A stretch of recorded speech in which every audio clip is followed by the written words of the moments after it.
Yeah, yeah, yeah, yeah, yeah, yeah, yeah, yeah. Oh.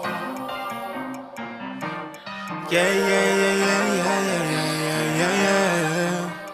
Faith without works is dead. I don't wanna die so soon. I got moves to make instead. I ain't scared, I'm prepared. Big ideas inside my head. I'm gonna make them manifest. And I'm dressed for success. I left, right, order my steps. Network, I ain't gotta do it by myself. Who you know, show me who you know. Better let them know we bout to blow. It's time to go, go, go.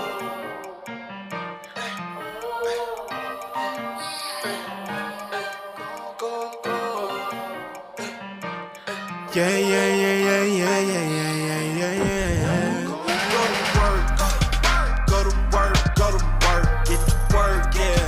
Go to work, yeah. Go to work, go to work, go to work, get to work, yeah. Go to work, yeah, yeah, yeah, yeah. I ain't tryna trade my time, yeah. Simply wanna show you what I'm worth, yeah. Daily I'ma stay on my ground. Have a little faith and go to work. Yeah, yeah, yeah, yeah, yeah, yeah, yeah, yeah, yeah. Go to work. Yeah, yeah, yeah, yeah, yeah, yeah, yeah, yeah. I'm on grind like every day, 'cause I want everything. I can do anything. Check my resume. It's people against you. They see what you've been through. But look in the mirror, tap into your spirit. There's power within you. Like LinkedIn, I'm locked in, get the job done when I clock in. I weighed out my options, put the work in, that's action, no lacking, just stacking. Big dreams I'm attracting, no accidents, that's fate. Just go in and have a little faith. And faith without works is dead. I don't wanna die so soon. I got moves to make instead, I ain't scared, I'm prepared. Big ideas inside my head, I'm gonna make them manifest. And I'm dressed for success. I left, right, order my steps. Network, I ain't gotta do it by myself. Who you know, show me who you know. Better let them know we bout to blow. It's time to go, go, go. Go to work, get to work, yeah. Go to work, yeah. Go to work, go to work, get to work, yeah. Go to work, yeah, yeah, yeah, yeah. I ain't tryna trade my time, yeah. Simply wanna show you what I'm worth, yeah. Daily I'ma stay on my grind, yeah. Have a little faith and go to work. Yeah, yeah, yeah, yeah, yeah, yeah, yeah, yeah, yeah. Go to work. Yeah, yeah, yeah, yeah, yeah, yeah, yeah, yeah, yeah. Okay, now go nuts, go nuts, go nuts, go nuts, go nuts, donuts, donuts, donuts, donuts, donuts, donuts, donuts, donuts, donuts, donuts, donuts.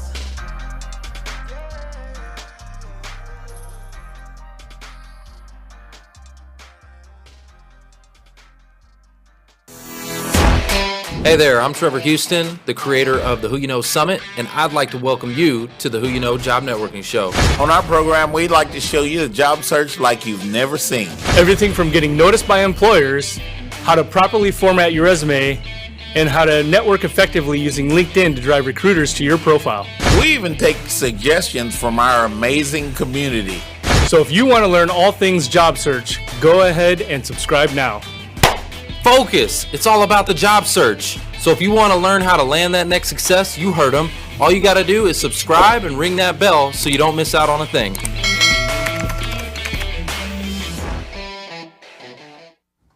Welcome to the Who You Know Job Networking Show, where what you know is important, but Who you know? But who you know can make all the difference in your career, your business, relationships, and definitely in your life. My name's Trevor Houston, and I'm super excited to bring you another special edition of Who You Know presents Backstage Pass, and a very warm welcome for our live studio audience. Let's go!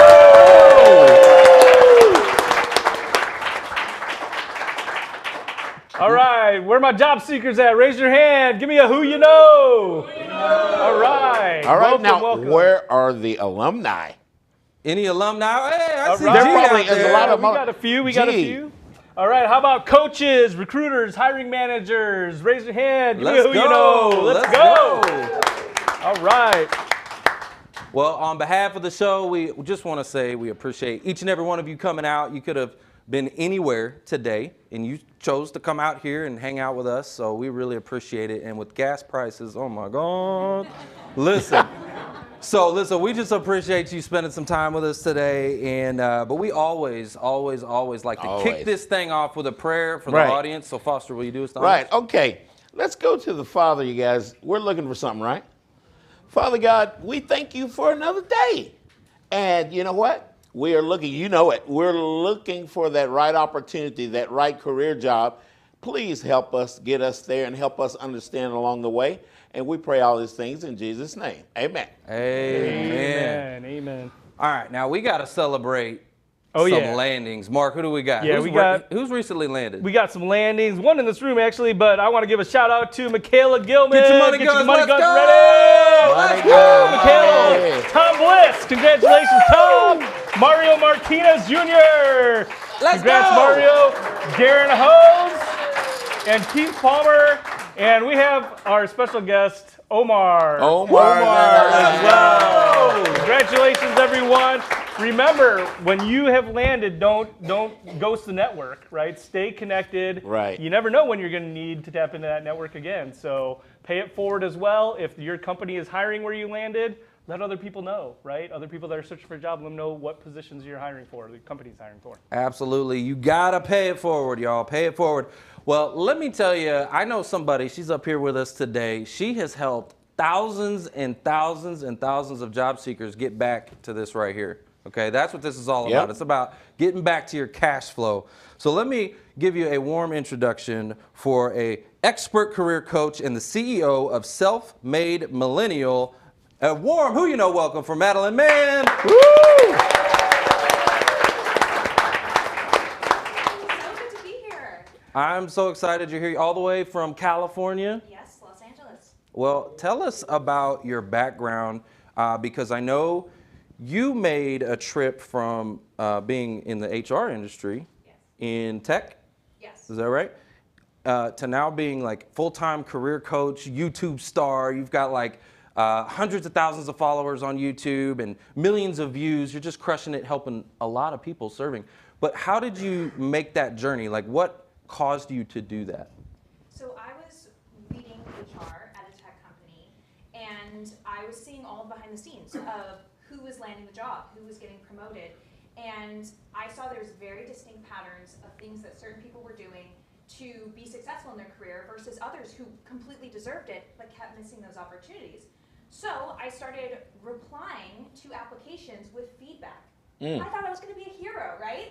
Doesn't everyone want feedback on their application? It was a disaster. Turns out people do not like unsolicited feedback. And so I kept it to myself, and I started a YouTube channel for anyone who actually wanted the feedback. And it was just a passion project for a couple of years until it just started exploding. I started getting clients. It was just, their success stories were unbelievable. And so We're going to switch out your mic here. Thank There you you so go. much.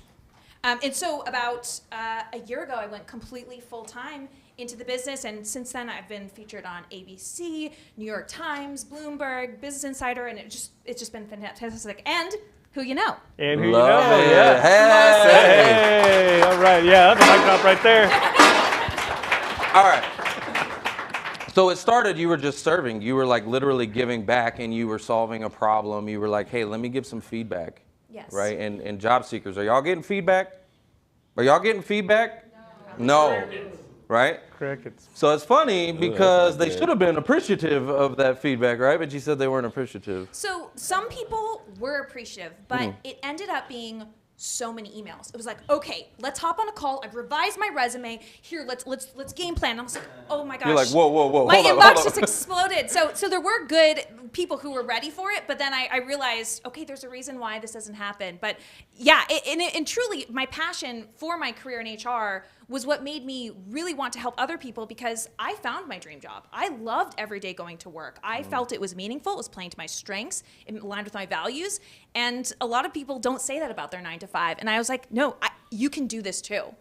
I love that. All right, so working in HR, I'm sure you you got to see the behind the scenes. What is some of the secrets behind the scenes of HR? Yes. So one of the probably most devastating things that I realized was the most talented person does not land the job. Okay. It's the person who articulates their value the best. Ooh. And so if you are good at your job, that does not mean you're good at job searching. Oh, hold up. That's another, yeah. Hold up. And Absolutely. so, and that's why we have things like who you know and all these things, because it's a completely different skill set. And so many of us are sitting in the bottle and we can't read the label. We're so close to our own experience that when it comes to doing these interviews or writing our resume, it all kind of comes up very cloudy. And so that's my mission, is to help people find the glory in their story and land these career-defining jobs. I love that. I love that. Round of applause, guys. Yeah. Can you say, hold on, I should have gave you another mic drop. Sitting in the bottle and can't read the label. Can't read the label, yeah. That's a mic drop. That's a mic drop. All right, so your YouTube channel is known for interview tips, right? And guys, y'all need to go check out her YouTube channel. It's phenomenal. Yeah. You've got millions of followers per year, or millions of visitors per year that look at your content. Thousands of success stories in the comments, right? People are telling you about how they've got back to their cash flow. What are some of the best tips for interviewing? Okay, so I was internal in companies training these interviewers how to interview. And here's another devastating fact, is whether these people had 10 weeks of interview experience or 10 years, a lot of people are not very good at interviewing candidates. So the odds that your interviewer hasn't well prepared for your interview, hasn't thought through a bad, okay, and great answer for the questions they're asking, and all these different things, they haven't fully clarified the criteria with the hiring manager, those odds are very high. So what's so important is that we need to go into the interview, and this is the most important thing I teach my clients when it comes to interviews, is you need to learn how to control the interview. Make sure whatever narrative you want to get across gets across, because we cannot wait for them to ask the right questions. You need to kind of, and it's funny because people, when I tell them this, they're like, Madeleine, I don't know about this. Like they're going to think that I'm trying to control the interview, but they don't even know you're doing this. You just start to curve the conversation in the right way, and they walk out of that interview saying, that was the best interview I've had all day. We need to hire this person. And it works for career changers. It works for all across the board. But you need to go in with that plan. So what a great segue, because Trevor queued you up perfectly, which is my question. Let's talk about interview questions, right? You said a lot of times the interviewers aren't prepared. So how would you answer maybe like one or two of these questions? Like, why would we hire you? Where do you see yourself in 5 years? Maybe what's your greatest weakness? Let's start with the first one. Yeah, why would we hire you? Okay, so I imagine when you get this question, why should we hire you? You're just thinking, you invited me to this interview. Like, you tell me, right? And so it's a very frustrating question. That's a good one. Like hold on. You brought me here. Yeah. Like what?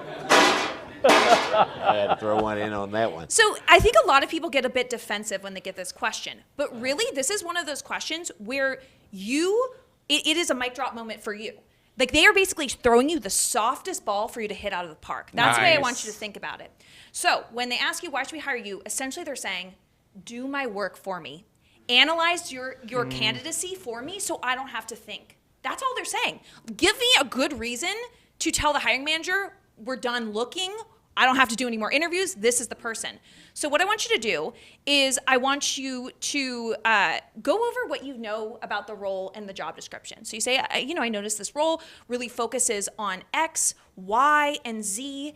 And based on that, and based on my experience, I've done X, Y, and Z, in relation to that. Is that the way you see me in this role, or did I miss any key factors about this position? And they're like, oop, yep. And then if you did miss something, they tell you. And then you can address it right there on the spot. So you're really addressing, you're showing that you really listened and understood the role, and you're making it more of a conversation. Yes, yeah, and it may even bring them to be like, okay, no more questions. Right. Yeah, They're like, you've answered it. we're done. What So, about Madeleine, I was going to say, what about the 5-year question? The 5-year question. Okay, so does anyone actually know where you're going to be in 5 years? I don't think we do. I don't think any of us thought we were going to be here 5 years ago. So, but this is actually, I would say, one of the when I was working in HR, this was probably one of the top 3 questions that would immediately get people disqualified based on their answer. So it's crucial that you answer this one correctly. And it's also asked, like, what are your future plans? What do you want for your career? Those are the same question. Sure. So what you want to do is they are just wanting to make sure that this isn't a career experiment. Essentially, that you're not taking this job because it's a job, because you haven't really figured out what you want to do yet, because you're just thinking, maybe I want to work in product management and this is my chance to try it. They are terrified of that because they do not want to train you and struggle to retain you because you haven't done the work on your own to figure out if this is the right next step. So your answer needs to be clear about what you want to do next, perfectly in line with the role, but not mentioning role titles.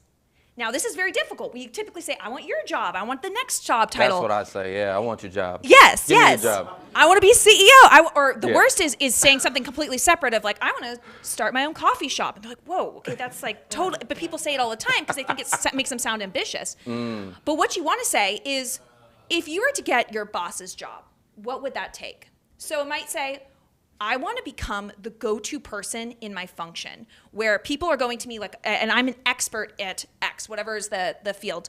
And then you might talk about landing on bigger projects. What would bigger projects mean? I want to work on bigger productions or whatnot. I want to mentor others. Maybe say that instead of manage others if it's not a managerial role, so that you're not like asking for a title, but you're saying, this is how I'm looking to expand. Maybe certain skill sets you want to build. And what that's all saying, that's all pure value to the business. Because if you do all those things, you will get that next job, but you're understanding what they're getting and what you're working towards versus a title. I love that. I have a question though. I want to throw a little curveball. What if it is a gap job that you are like, this isn't my forever home. I really don't want to, move up in this company. I just need to get some cash flow, and that's about it. You can keep it kind of open-ended, right? So you can say something about so for my next move, here's why I'm so interested in this role. And then what comes after that? I mean, 5 years is a long time. So we'll see what comes after that. But I'm really interested in the next, to have my job be this next job because I want to learn X, Y, Z skills. And like, that's also a very fair answer. But you have to make sure that whatever you say is directly in line with the job you're getting. Even if it's shorter term, don't say short term, but just as the next job, I want this. Because that is an auto rejection if you do say something else. Yeah.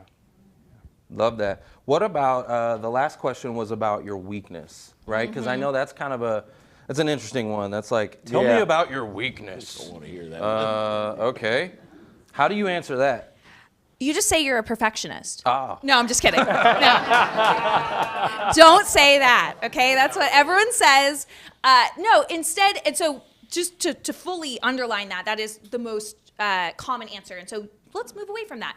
So what you want to do is they're looking for several things. They're looking for that you are a self-aware candidate, which is one of the most desirable traits as for someone to manage.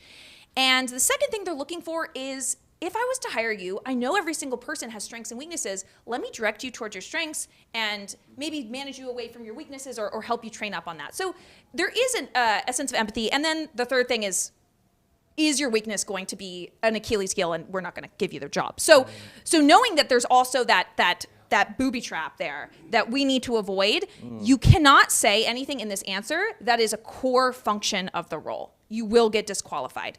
But I still think you should tell an honest answer.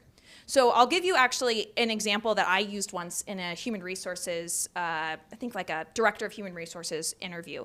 So they asked me, what is your greatest weakness? And I said, the thing that I have been working on the most is actually my approach to sales. And I know that sounds a little bit strange for a human resources person, but what I've found is I have a lot of I don't have the positional power in human resources to make people do things, but I have to have influential power. And so I found that so much of my role is internally selling programs. And I think I'm more of like a workhorse, like I build things and I hope that people come.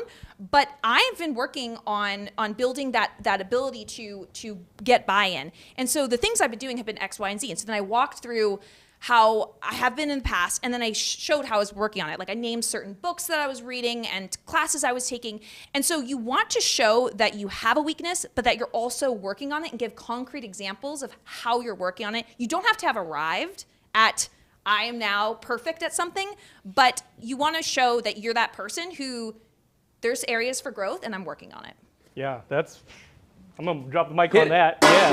Hit it. Development. So yeah, what development. consistently, what do you see job seekers, what kind of mistakes you see job seekers making consistently? I think probably the number one thing I'm seeing right now is they're thinking the wider I go with my search, the more opportunities I will get. Oh, spray and pray. And that could not be farther from the truth. I teach my clients a low volume job search, which like I'll take, for example, my client Nestor, before I worked with him, he applied to 500 jobs. Now, if the job search... Hold on. I got to ask, anybody in the audience done that? Just be honest. Raise your hand. It's okay. Yeah. Like I know people do that. It's okay. I get those messages all the time where they're beat down. Pressure of job search. They get beat down and they say, I applied for 5,000 and nothing, rejection. Right. Right? Yes, and if the job search was a numbers game, anyone who knows anything about statistics, he would have gotten an offer. Yeah. That's a fact. But he didn't. And so he ended up doing a low volume job search. For every 3 companies he pursued, he got 1 to 2 interviews. Okay? This is the same human, just a couple months apart. And he was a career transitioner, but he also had a master's degree. He had great experience, but he wanted to transition to corporate. So he went from research to training and development in a corporate world. But what is so important here is to make sure that you're clear on your next step before you dive in. Because I always tell my clients, like, I can help anyone land a job, but they have to know what that job is, right? And of course, there's a process to go about that, and there's so much we can talk about there. But yes, I think that going broad is never going to serve you. And like Trevor said, I mean, each unanswered, even if you don't get the no, it's still rejection. So that rejection just stacks. Yeah, right? over time. It just so beats you tiring. down. Yeah. After 500 applications, We don't need to apply for things that we know we're not going to get a call on, guys. We're wasting our time. We want to focus on those things. I'm a recruiter. We want to focus on those things that we know we have the experience and we can prove it if they ask us about those main 3 things that Madeleine was talking about at the beginning. So I have a question, and I'd like your feedback on it because it hit me on the last show, and I thought it was a pretty good idea. So I think a way that we can solve this problem of everybody spraying and praying, and also stop the problem of employers ghosting, right? Yeah. Because the problem is when the internet came along, everybody just applies online. It's too easy now. Yep. It's too easy. You know, even with LinkedIn, it's just one button, right? You can apply for jobs. So you got people applying for jobs they know they shouldn't apply for. Well, what if there was a system, and I don't know what the right system is, but what if there was a system where it costs money to apply, right? And maybe it's credits, like maybe LinkedIn had a subscription, right, where you can only apply for so many jobs, right? And it's a credit-based system. And on the same token, if the candidate gets to the interview stage and they don't hire that person, they've got to pay them, right? So on one end, it keeps people from applying for jobs that they shouldn't apply for because they have to think twice about it because it costs money. And on the other end, the companies that don't hire after 12 rounds of interviews, like we've seen that, 12 rounds of interview and then they don't hire you, they should pay you for your time, Yeah. right? What are your thoughts on that?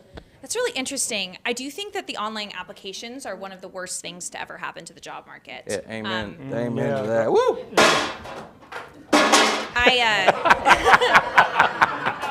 Goal. Yeah, just to put it into perspective, and I know y'all have seen this, is I when I was working in HR, I tracked how many job applications were qualified, moderately qualified, or also completely unqualified. Right. Do you want to guess how many people were completely unqualified? Oh, yeah. Do you guys want to guess? Anyone want to guess? 80%. Do y'all follow me? Yes. 80%. Yeah, that's amazing. It was 80%. That's spot on. That is There's spot the on. issue. So your resume is buried under 80% of these folks where, you know, to be honest, most people who work in recruiting HR, if there are 1,000 applications and they've already found all the people they need to interview, they're not going to, you know, read the last 300 where maybe yours was, but it's all buried so much. So yes, I think that some sort of, I don't know if it's a barrier to entry or some sort of process that would help the right people be seen. But unfortunately, that has now been replaced with things like referrals and basically getting into, I call it job search parkour, where you try to get into the building. These are like because it's so messed up, I teach people to basically, you know, if you know parkour, it's like it's an urban like sport where you get to a place in an unconventional way. You hop on a bridge, and then you jump onto a ledge, and then you pull up onto a roof. And so you can do that in order to get into a company instead of trying to walk through the front door where there's a line, you know, around the block. So yes, you either need to find a different way or the system of applications needs to change. I love that. Okay, so you teach people on your channel multiple things. I mean, you've got resume tips, interview tips, you got LinkedIn, I mean, the whole gamut, networking. What's your favorite subject to talk about, and what is actually the subject that you teach that gets the most engagement? Like, what are people really leaning on for you? So people love to talk about the applicant tracking system, ATS, the yeah. ATS, and that is not your enemy. So Right. that's been really interesting. Is people think that there's like robots scanning your resumes. That's most of the recruiters I know, they're reading them. And so there's more there that we like to kind of blame these robots, but there's a lot more there. What's funny is every time I put out content about networking, it kind of, you know, tanks when who you know is everything. What? And so it's just so important. But people, they hear the word networking and they have an allergic reaction. Why do you think that is? Yeah, why is that? What's your definition of networking? Relationship building. Wait. I want to take it. Reload. I'm gonna hit you. But I'm gonna take it a step further than that. It's figuring out how you can serve the other person, because oftentimes people go into a networking scenario and they're like, let me tell you what I need. Yes. Like let me tell you what I do and what I need, and no, that's the opposite the way that you should do it. It's you want to get to know the other person so you can figure out how you can serve them. Can I connect a dot? Can I make an introduction? What can I do to help this person get whatever they want, right? Because I think Zig Ziglar said it, if you help people get what they want, right, you can have anything you want, right? And so that to me is networking. What do you think? The one word that so many of my clients use when they talk about networking is inauthentic. And that they feel inauthentic when they network. Ooh. And that's why they stop. Because they feel spammy. They feel like they're takers. When really people want to help you, you just need to give them a path to help you. Ooh. And you're spot on. You also want to be generous in your conversation. People love to tell their stories. So, you know, I think that giving people an opportunity to share their stories is really important, but also asking key questions in the conversation. Questions I love to ask in networking conversations is like, Trevor, what are you excited about lately? Like, what is it? And so it might be a vacation, it might be something you're working on, but whatever it is, in my little brain, I'm going to think about, oh, he's taking the family to Disney World. Okay, well, what tips can I give him? How can I help him with that? Or do I have a friend who works there who can give him like a special tour or something like that? Or if it's something business-wise, I try to think of something little. It might even just be, oh, you have an event, you know, next month? I'll make sure to share it on my LinkedIn. And let's say I have 200 followers. It doesn't matter. I'm sure y'all would still appreciate it, right? Oh, relationship, yeah. It's the fact that you try. Yes. It doesn't matter that you actually can do whatever that you're trying to help them with. It's just that you're trying. Like, are you trying to help people? Yeah. A lot of times I find people all the time, they're like, well, I don't know how to help them. Did you try? Did you ask? Yes. Did you ask questions? figure out what their challenges are, what their problems are? Yes. Did you try? If you didn't try, well then you didn't try. Well, and there's two other things to networking. One is we network all the time, right? You guys network all the time with your friends and your family, etc. But it's not forced, right? And so it's kind of like doing the thing that you love and then doing the thing that you love for work, right? Right? Like I love to play pool, but I don't think I would love being a professional pool player, right? So I think that that's the difference, is that a lot of people, they don't like to professionally network because it's forced. Yeah. Well, if Versus you're a giver and you have that spirit, Right. it Make it about them. It shouldn't feel awkward. It shouldn't feel like. But maybe you're not. Maybe you're just a taker. Maybe you're that kind of Well, person. that was the other thing. That was the other thing. Like, the other there's comment is there's listen, givers and there's takers. I've met Yeah. those people where seriously, you're talking to them and you're trying to give and like pour out on them, and they're just take, and it's like, man, you know. You some build people are those just takers. relationships. Yeah, that's true. Right? You build those relationships, guys, by showing interest, like Madeleine's saying, showing interest in that person, because it's not about us, really, is it? It's about that person, and then we reap what we sow, right? So real quick, while we have a few more minutes in here, you have a resume revamp masterclass, and this is a free masterclass. Yes. Is that right? Yes. What, dang, you giving the free 99? $3.99? The free, you giving all the secrets? Talk to us about this masterclass and where can the audience find it? So you can go to standoutresume.com and you can get this free. It's like an hour-long masterclass, give you kind of a preview of the formula I created to make sure that you are making your resume a sales page instead of a Wikipedia page.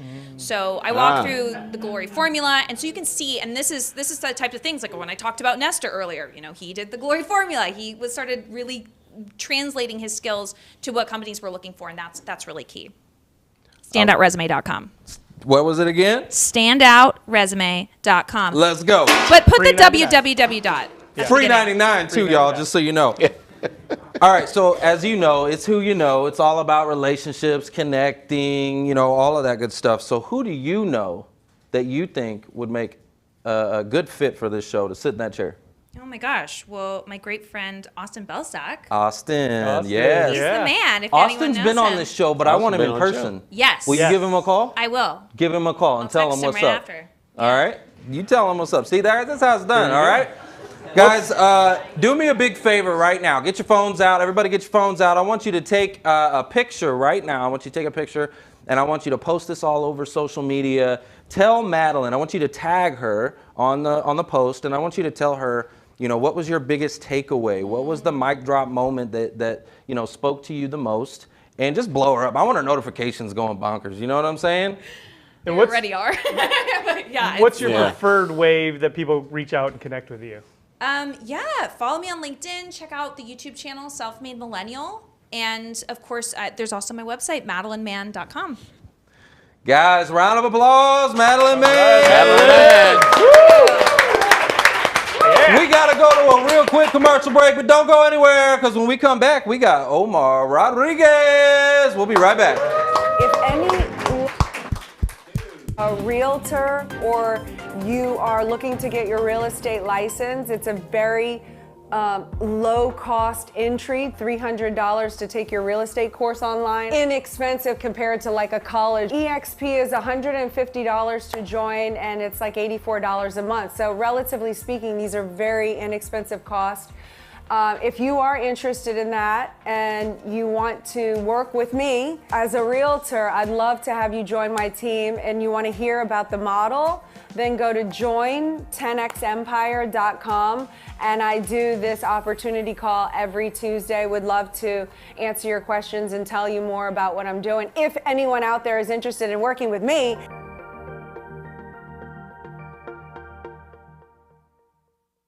You know you have something unique to offer your next employer, whether it's your experience or your work ethic or your passion or your personality. But how do you stand out from the crowd when you're stuck sending plain text emails that lack personality, lack humanity, and worst of all, look like every other email in the inbox? Job seekers just like you are discovering how easy it is to put their humanity back into their communication and back into their job search with BombBomb Video. Visit bombbomb.com to start a free trial today and rehumanize your job search.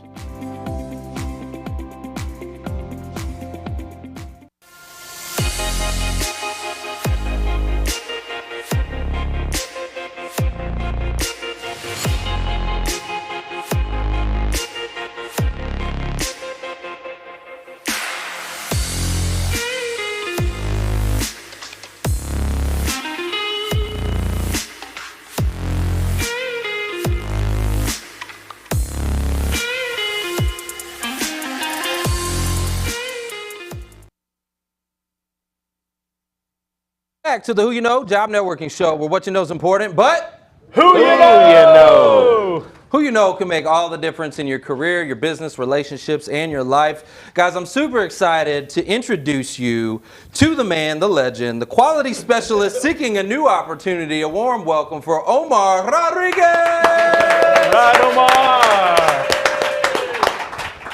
I like the intro. You like that? Yeah. That's my man right there. I like how you rolled your R's too. Trevor rolled his R. You Yeah. like that? Wait a minute, dude. What's going on? Hey, so at the last backstage event, things got real, and today it's gonna get more real. Realer. Yeah, real. It's gonna get real. So my goal here today is that we're gonna get vulnerable. We're just gonna put ourselves out there. We're gonna rip the Band-Aid, right? Let the wound heal. Okay, we're gonna let it air out and heal. Is that cool? Yeah, that's cool. And I just want to, can I start off as to why I wanted to be here? And Yeah, my go initial. for it. So the reason why I'm here is really to help other job seekers out. Basically what happened, I was in a situation where I moved back to Texas, starting over from scratch. And with this last position that I was supposed to get, I was supposed to be a leasing consultant. I won't name the company, but to make a long story short, it took about 3.5 weeks to from start to finish to figure out what was going on with the position. Needless to say, I got the position. It came with an apartment. It came with a 40% discount as well. So for myself, this was huge. Nowhere to live, no job, and I'm a single dad of 3. So this position was like, That was a lifeline. oh my God, it was leveled me up times 1,000. Like the stress was insane. I'm about to lose custody of my little one. All the real stuff that a parent could go through was about to get fixed like that. So after getting the position, even looking at my apartment, I was supposed to get apartment 1033. That's how real it was. I was already assigned an apartment. There ended up being a hiccup on my tax papers. The company needed to verify what I made for 2021, and I was like, okay, let me get that and figure it out. But they were like, we can't give you the position until we verify that. So I'm scramble mode because I'm about to lose everything that is going to help me tremendously. And so my stepdad, who's in Oregon, we're trying to figure it out. We do some, H&R Block stuff. We do taxes. Before that, I was thinking, doing some janky paperwork, like do whatever I got to do, right? To, I'll make something up on Microsoft Word, but whatever. Hey, hold up. Yeah. No, I want you to put yourself in this shoe. Yeah. You do the same thing. Yeah, that's how real it was You because gotta do what you gotta do. it was like everything was a go until it was a no-go. So I'm freaking out. Get taxes done, official taxes done. So don't send anyone looking for me. Official taxes. Send it back. Hey, good to go. I sent it back. Ready? Nothing. Okay. Well, I'll check tomorrow. Tomorrow comes. Nothing. Hey, just following up. Is everything good? Nothing. I'll check tomorrow. Check again. Hey, sorry, I've been out of the office for a couple days. I've been sick. Nothing. So finally, I try one more time. Hey, I'll check tomorrow when I get there. Nothing. So I ended up getting completely ghosted. Completely ghosted. That sucks. Mm-hmm. Yeah. Mm-hmm. That sucks. So you were on very, very right short notice as far as that job goes. You had all these plans. Now you find yourself, you're back in your car. I'm in my car. Right? You're back in your car. And there was some help, right? I mean, some people, the community, the network, you had a GoFundMe. Yes. So, I'm already getting choked up. I hate it. Anyway, so I'm big on networking, and I'm big on relationships. I genuinely love networking and meeting new people and creating those relationships. And like, you know, what was mentioned a little bit ago is I like to be genuine. And I want to do it with authenticity, but at the same time, my story can be overwhelming for some people because they want to help, but they just don't know what to do. They feel like, dang, dude, like it's so. Well, I want to say something real quick. I want to commend you because at the last event, you know, I could tell your frustration. I could tell you know, things were emotional. It was at a crucial time.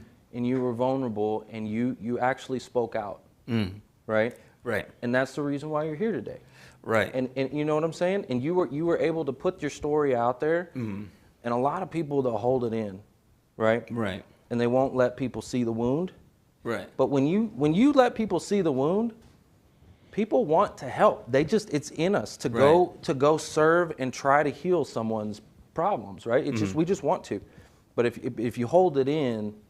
Right, so I just want to commend you. I want to give Omar a round of applause. Yeah. Thank you. Thanks for being vulnerable. Guys, last month was Mental Health Awareness Month. Right. And I was aware. I was very aware of my Wow. Guys, silence is the real killer. Yeah. Silence is the real killer. And it's so, like, people, it's hard.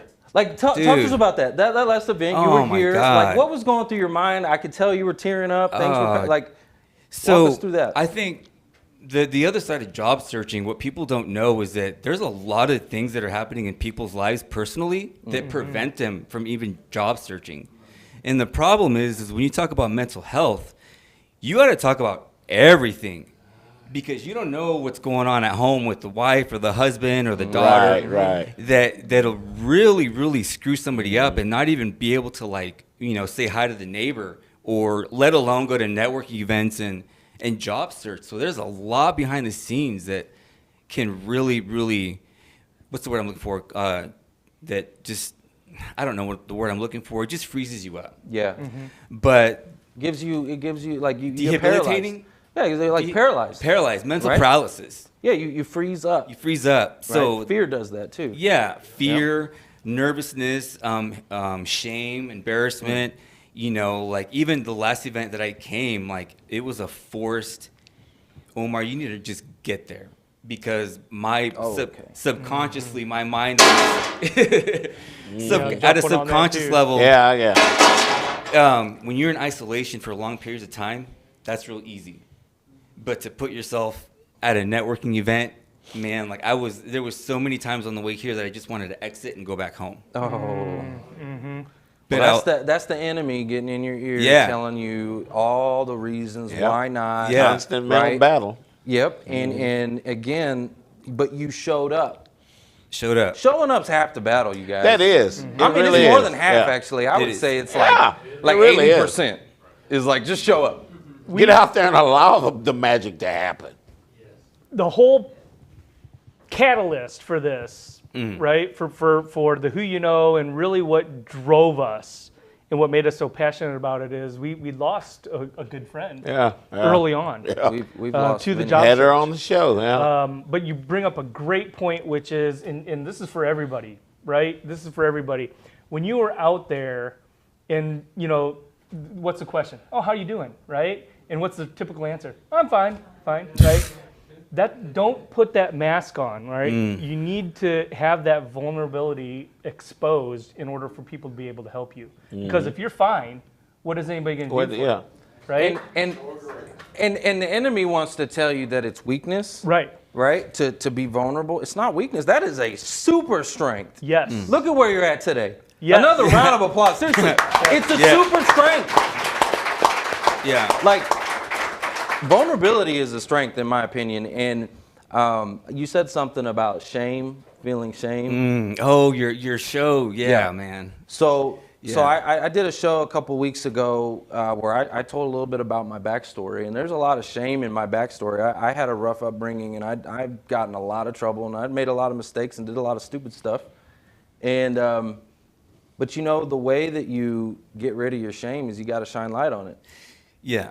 Right? Shine light on it so that the enemy doesn't own the story, you do. Right. You have control over it. Right. Right? I'm coming with one. Yeah, I wanted to That's good. shine the light on it, so to speak, for many reasons, especially my kids. I want to make them proud. That's what matters most. You know, I want them to look up at me and be like, you know, that dude went through some ish. He went through some major, but He came out on top. yeah, like look what he overcame by himself. Yes. Because I'm here in Texas by myself. There is no resources. There's no family. There's whatever. Well, that's where you're wrong. That's where you're wrong. And I stand corrected. Resources like who you know. Yeah. You know, these guys have been And you're not alone. yeah. You're never alone. You're not alone, and in the sense that, you know, if you're in that room or wherever you're at, if you allow yourself to be alone, you will be.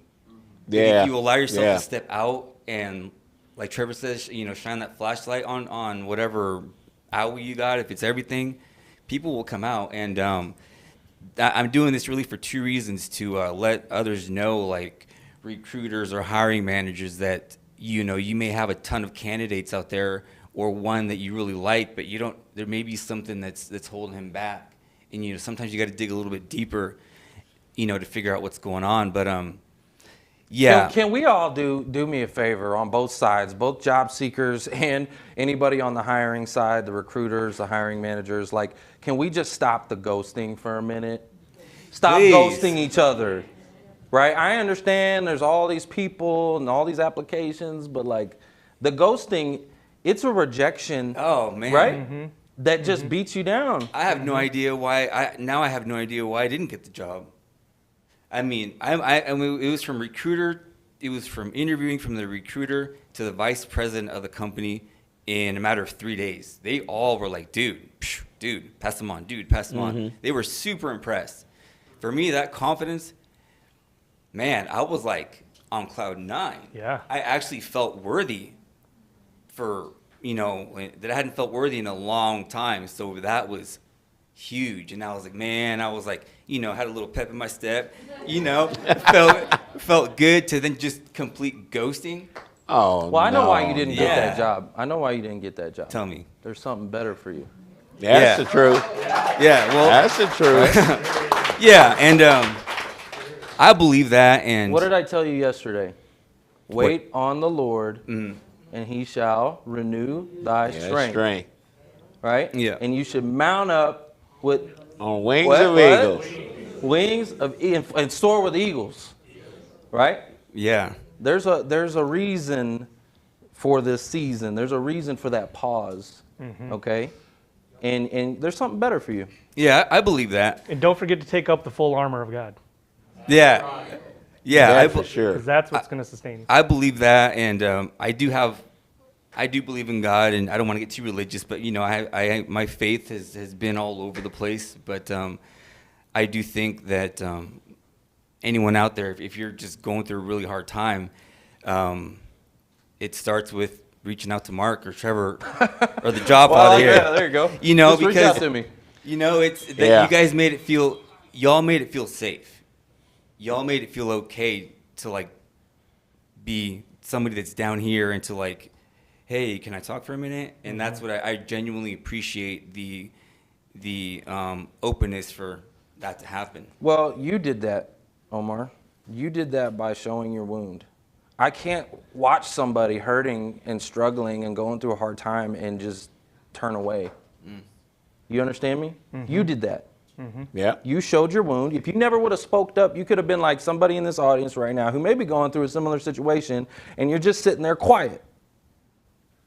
You had an opportunity to be quiet, and you chose to speak out. And so I saw it, and I ran to it. Yeah. A message to hiring managers. There's a lot of you guys that are watching, and there's a couple of you in the audience. Guys, listen, if we take the time to interview somebody and we take that time, whether it's online, whatever it is, you're taking that person's time. You're going to interview them for a job? Come on now. Come on, son. Shouldn't you give that, forget the ghost. You should let that person know something, right? Yeah, even if it's not a fit, right? Yeah. And Omar, what are you looking for? I'm a recruiter. You know how I am. Well, Yeah, what are you searching for? My ultimate goal is being like a customer success manager or client relations. I love people. I love relationships. I spent 12 years as a personal trainer, so my ability to like connect with anyone, that's like easy. It doesn't matter your background, what you do. I'm really good at taking vulnerability and bringing it over here and replacing it with belief. Okay. And leveling people up. So I'm good at that. I love team building. I love culture. I love all that stuff. Most of my professional background has been sales and business development, account management. So, things where you have to interact with the customers and clients, and that's my jam. That makes sense, bro. Damage control, especially damage control. If somebody screwed something up, send me and I'll fix it. I love that. I'm going to tell you something. As you were talking, I was watching the audience, and I see the wheels turning in the audience right now. And that's another thing that I think is super important is that you need to, as a job seeker, you need to be constantly telling people what you need. What are you looking for? What are you searching for? Like the way you just did that, I love that. And so often is it just, job seekers just apply. They're not talking to a human. They're not telling people what they need. They're just apply. Like Madeleine was talking about, 500 applications. That's not actually telling people what you need. This is telling people what you need. Right? And a lot of the times your personal, your challenges and all the adversity that's happening personally could actually be a benefit to your job search. You can develop skills like adapting, different challenges like that. Like it's not just the job skills that you get on the job, your personal life can also help you get that. Well, and there's also something that your specific situation can grow from, and that's empathy, right? Because now with your story and what you've gone through, you can share that with others and be empathetic to others that are coming through that. And not only that, but think about hiring managers, recruiters, people that are interviewing you. Like how many of you have had a bad interview? Right? A bad interview. Or the interviewer was bad or not nice. Oh, that definitely that one. Or terse. Exactly what you said before, like the job seeker is going through so much that you may not see below the surface, right? The interviewer also could be going through that. So keep that in mind as well and show empathy for them. Empathy. Yeah, put yourself in the other person's shoes. I always do that when I'm teaching job seekers. It's like put yourself in the recruiter and the hiring manager's shoes. What are they going through on a day-to-day? And just find commonality and find ways that you can connect. I think that's really, really important. Okay, what do you think, Omar, what is one of your qualities that is being overlooked in your job search? Like one of your highest, best qualities that's being overlooked. People aren't seeing it.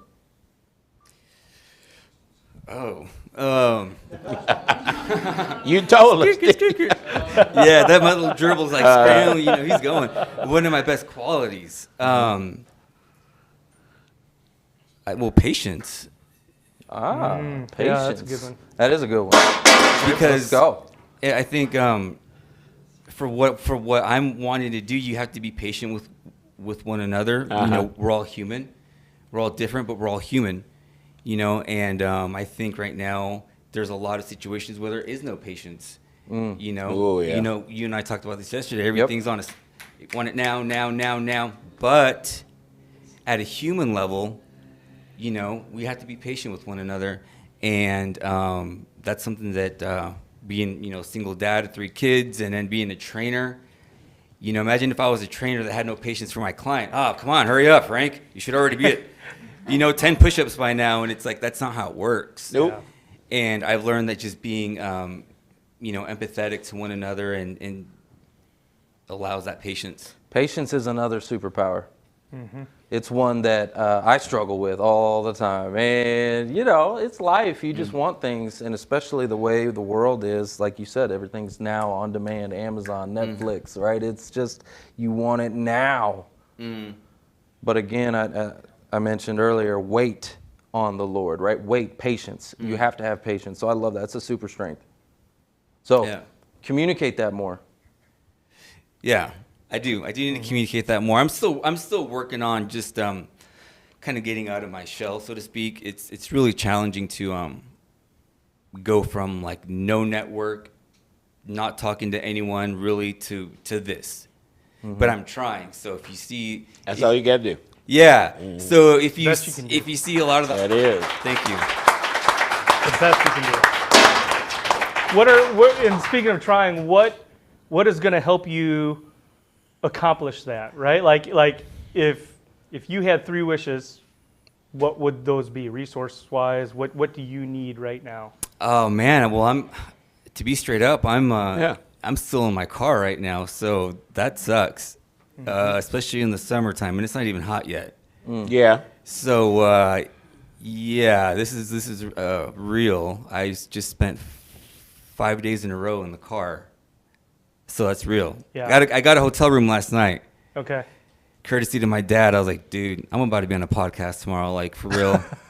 I was looking like Chewbacca. I was just feeling rough. I was like, I had to shave this morning, but but the living situation is real rough right now. Okay. That's a major beat down on anything, even getting something to eat, gas money, just all the little things that I guess maybe other people take for granted. Mm-hmm. Oh man, it would be a huge psychological boost for me because I wouldn't have to worry about where I'm going to eat, where I'm going to sleep, how am I get to the Who You Know network show? Yeah. Or to work because you're working. Yeah, right now I'm contracting right now. Yeah, I got a position where in Carrollton, so that's something.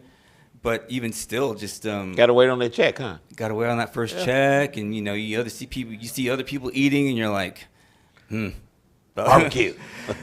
Well, this show's all about cash flow, right? That's what this is all about. We're, got to help you get back to your cash flow. And so we got a page. You had a GoFundMe page put together, right? Yeah, I did set one up, and I did update it, I believe, a week and a half ago. And Good. Well, we want to help you with that. So Let's that's what juice we're that going up. to do here today. Yeah. For the audience, if you feel led, any amount is appreciated.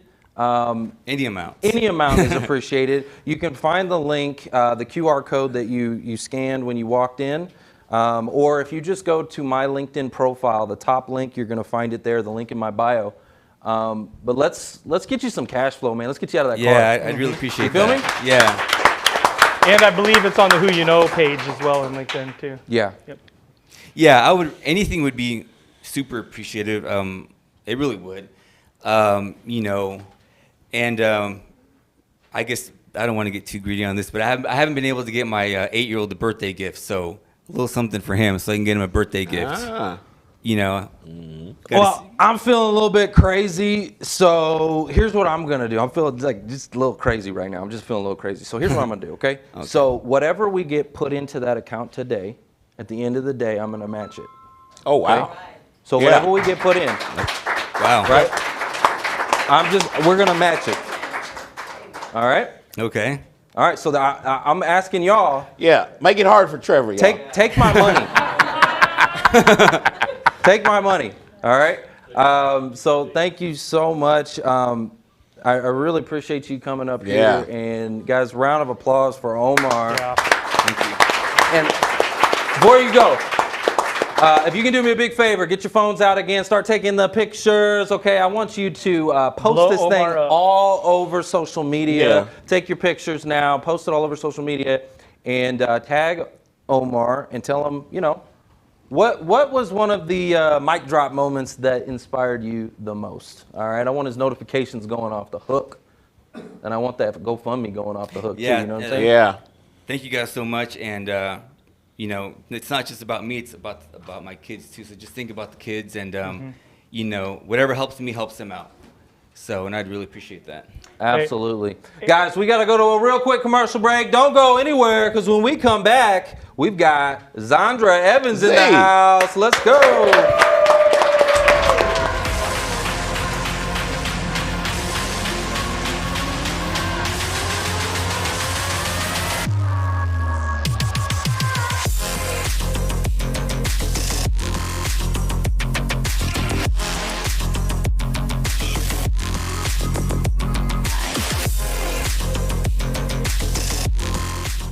Hey guys, come work for the most innovative company in the world, 10X Incubator. We're launching 10,000, listen to me, 10,000 tech companies in 10 years. If you're a coder, what? We got programmer, coders, we got graphic designers, we got copywriters, digital marketers, biz dev. you name it. You If got you skill. like tech, love tech, hungry. want to be in tech, okay? We don't actually require that you get the jab here either. Just so you know, if you want it, good. If you don't want it, no problem. We are hiring. We want you. If you're good at your job, if you're disciplined, if you want to be paid well, if you want to be taken care of, if you want to be in a 10X environment, click the link below. Give us your resume and a short video, 30-second video. Just tell us who you are. Tell us what you do. We want you.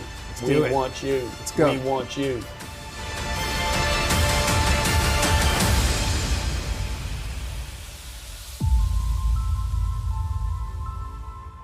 It's hard to turn on the TV or unlock your phone and not see the bad of the world on your screen.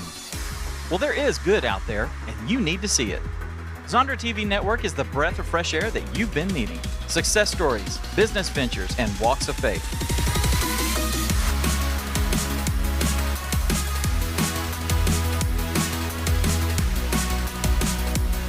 Visit the home of positive and inspirational programming, ZondraTV.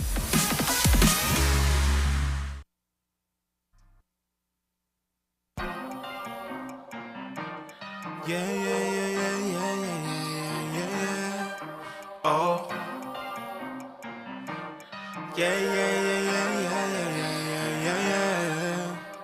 Faith without works is dead.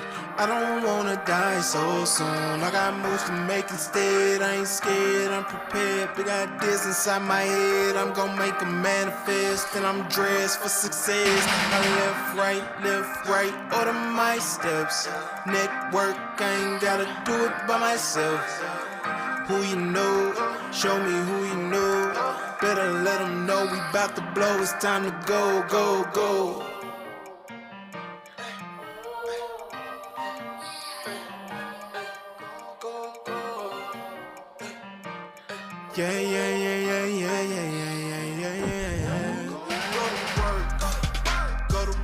Go to work, get to work, yeah.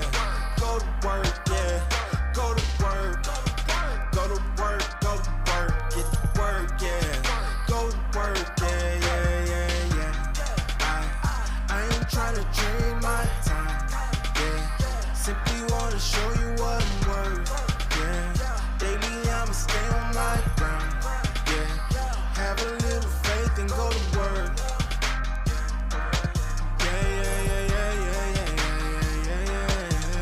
Go to work.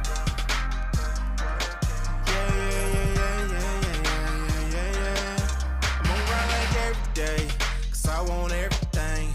I can do anything. Check my resume. There's people against you. They see what you've been through. But look in the mirror, tap into your spirit. There's power within you.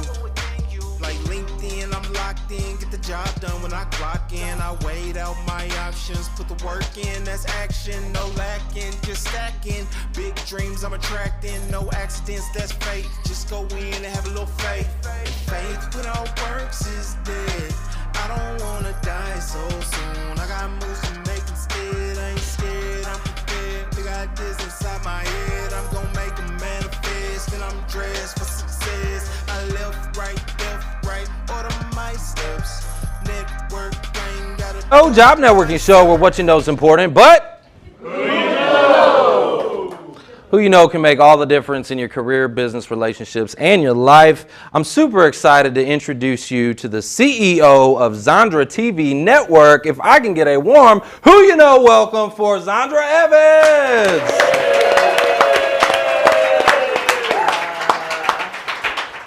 Trev, man, thank you. Thank you for having me. I'm glad to be here. How y'all doing today? Welcome, Zondra. Good. This is, you've been with us before, and I remember, actually, I did an interview on your show, Biz Talk, right?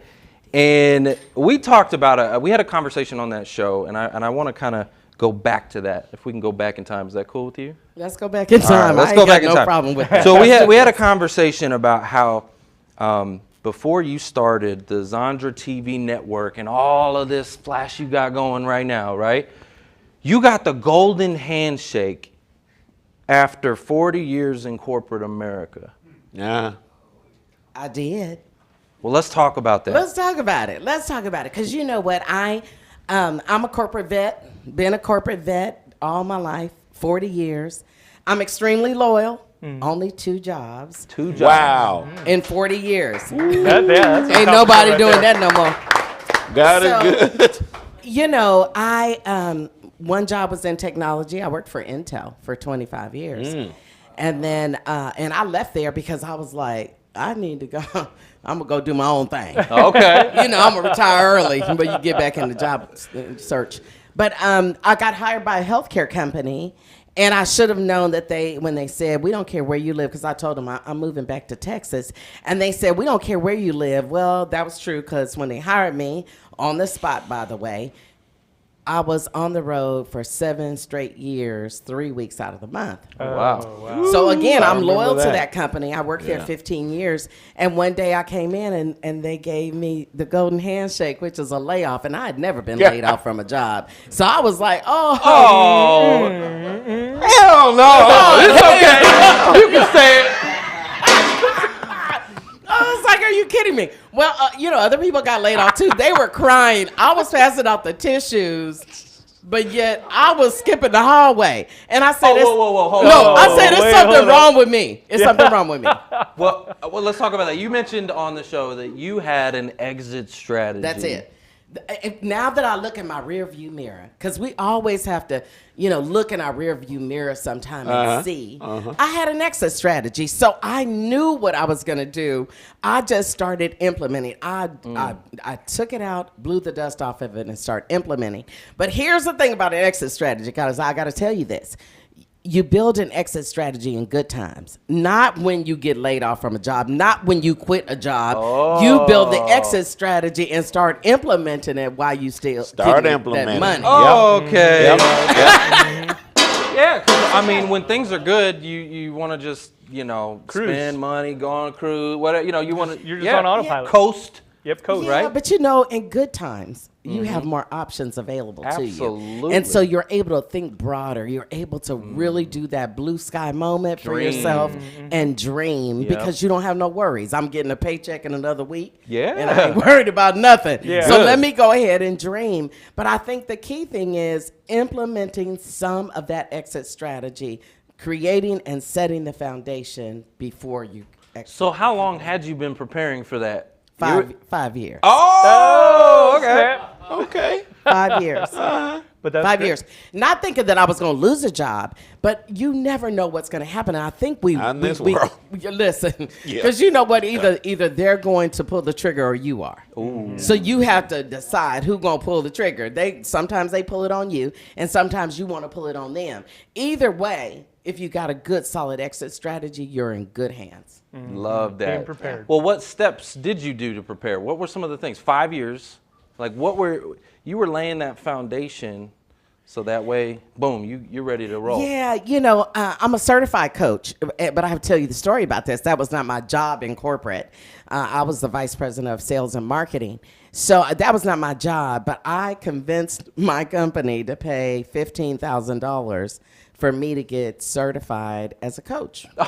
And There you go. Because why not? well, here's the thing. Because you know what? I started coaching their people on the side. Yeah. And they were saying, oh my God, Zondra's a great coach. And I was like, look at all the coaching you've gotten for free. I believe you owe me that. And they paid for it. Dang. Oh, now yeah. that's amazing. Oh yeah. Gotta ask for it. So when you got that golden handshake, you had your coaching, you were ready to rock and roll, right? Was there any fear or anything right that day that you got that pink slip? I'm going to tell you. You said you were skipping. No fear. I was skipping the hallway. No fear? I'm going to tell you why I wasn't no fear. Okay.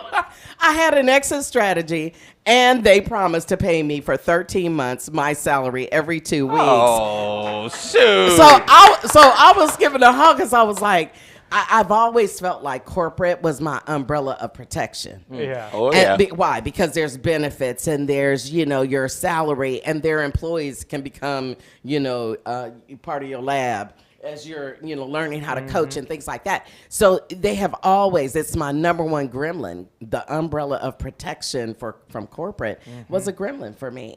But the mere fact that they paid me, God knows. See, this is the thing. God knows each of one of us individually. And God knew I wasn't finna walk away from them 7 figures just to me go like, deuces. No, I wanted that money. So he made a way.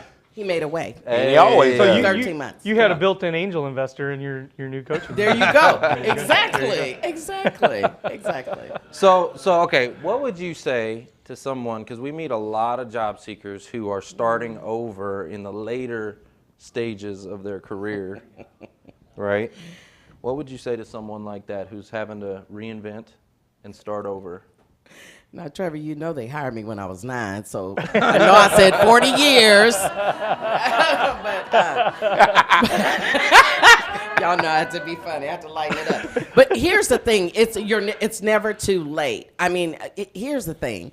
And I have to look at you all and tell y'all, here I am owning a TV network. And I always say I am a baby boomer with millennial tendencies. What in the world? What in the... So I don't think it's never too late. It's about mindset. And if your mindset is in alignment and right, you can do anything through Christ who strengthens us. Absolutely. Right. Absolutely. Well, you do have this this energy about you, right? Oh, yeah. That you do. You're captivating. You have this energy about you. And I think that's one of the things that would help someone to combat ageism if they feel like they're getting that as they're applying and things. I mean, if you're slow and you're kind of, Why we got to be slow? Get some Geritol. Hey, listen. Get some Geritol, because when you're slow. Listen, I'm talking to be old and slow. No. Tim Conway on Carol Burnett show. But hey, we're getting real because I've seen it. Here's the thing. Do you understand that? Where do you get your energy from? Jesus. Woo! I get it from Jesus. And I tell you where I get it from. But here's the thing. You have to be relevant till you die. Now, you got to be relevant till you die. Till you die. And so that's the thing. Being relevant. Not getting into the mindset, I don't know how to use a computer. I don't know what to do. Come on now. Like I said, I'm a baby boomer with millennial tendencies. What do I know about streaming technology? But God taught me. And this is not where I started. My exit strategy was not to own a TV network. And that's the thing that people think, you left corporate to have this TV network? No, I left corporate to do what I love to do. A mic in my hand in front of thousands. Let's go! Okay, so tell us about that. Talk to me about ZondraTV Network. How are you? Talk about when you first started it, and then how are you? Like, you're getting these shows on Roku and Amazon Fire and Apple TV, and like you're taking it to a whole nother level. Tell us about it. Well, like I said, my exit strategy was not to do this, Trevor and team. It really wasn't. My exit strategy was to do motivational, inspirational speaking because that's what I am. Give me a mic in my hand in front of 1,000 people and there would be no fear because that's what I love to do. But God saw fit to put a mic around my neck in front of millions versus a mic in my hand in front of thousands. You have to accept the call on your life. So I accepted the call over 5 years ago. But at the end of the day, y'all on these mics. But at the end of the day, when I think about 5-6 years ago when I started, people were smiling at me, but they was looking at me like, girl, go get a job. Exactly. Hold on. Your smile right there was priceless. She said, go get a job because nobody's going to be watching TV on their phone or on their, iPad and I was like, yes, they are. And think about it, that was just 5 years ago. Our mindset was like, we always going to look at a TV on the wall. We still do. But really, it's anytime, anywhere is really the name of the game. And I saw that 5.5 years ago, and I was like, I don't care what they say. This is the way it's going to be. and created ZondraTV. A vision in your head, how you saw it coming. I don't know that I saw it coming, but Jesus did. That's the thing. So if we go there and we use what Jesus gave us, the doors will just kind of magically open up. Yeah. Omar, you ain't got no word, brother. None at all. So how Not do at you all. get shows onto the streaming channels, Roku and Amazon and all that stuff? How do you get them? Like, because is there a process? Is there like a vetting process and then funding and like how does that work? Like someone that doesn't have any idea, they're like, okay, I've got I do live streams or whatever. How do I get it up to that next level on streaming channels? Yeah, you know, I gotta give a little history. So Trevor, I bought my first Roku channel, and I had 2 shows, and I was like, this is kind of crazy. Ain't nobody coming over here to watch it. What kind of binge watching is that gonna be? You know, I mean, binge me. I mean, you know, and so I had 2 shows, but God told me to buy it, so I did buy the channel, and then started developing it. The long of the skinny is that's what got catapulted us into Comcast cable regionally. Okay. It catapulted us into multiple Roku, Amazon, and Apple channels, and then in 2019. I heard a voice that said, build the network and build a training academy. Teach people what I taught you. And I said, okay, that sounds like an incubator. And so we built it in August of 19. And you know what happened in 2020. But it was our explosive growth year. Yeah, I can only imagine. It was our explosive growth year. We ran our first academy. I had a Zoom meeting. And I had 7 people that had said earlier in 2019, I want to be on your network. And I was like, I ain't got one. You know, but I was like, okay.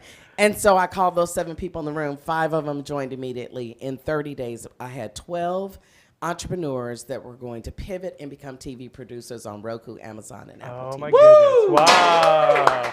That's awesome. Okay. So I'll talk about that for a second. So for the audience, maybe it's a vision that you've had. Maybe you want to speak on stages. Maybe you want to have your own show or something like that, right? Yeah. Does it have to be lights, camera? Does it have to be studio quality? Can they do? Tell me about that. Do you have shows on your network that are? I'm sure you got this. I know you got this. I got this. Right? But do you have maybe a lower quality, or where do people start? No, because I don't believe in nothing lower quality, because God, Okay. God requires me to operate in excellence. Okay. So I can't go lower. There's no lower quality. So you gotta know. I didn't empty it out. You gotta know what you're doing. Now, I also, made room for podcasters. Because I knew that podcasts with audio and video would need distribution sooner or later on TV. So I made room for that, but I still require that people go through the academy, because the media and TV academy teaches you how to posture in the media and how to be effective, the lighting that you do need. We want good quality. Most of my producers actually produce in-house. We're a full production company. We did everything. We're development, production, and distribution. Do you have any examples of a show that maybe didn't start out with all of the production? I do.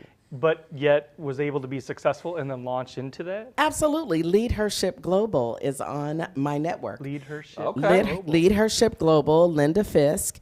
It's a podcast, and she has really good lighting, and she does it out of her office, and it's all good. So she's on our network, and we are streaming like 50 shows of hers. Wow. Oh, great. Yeah. Okay. That's amazing. Yeah. And she just does it kind of on her own. She does it on her own, and then she uploads it, and we go in and drop in a couple of commercials and put her out there on TV. Okay, so you just led right on in there. So commercials. Yeah. Right?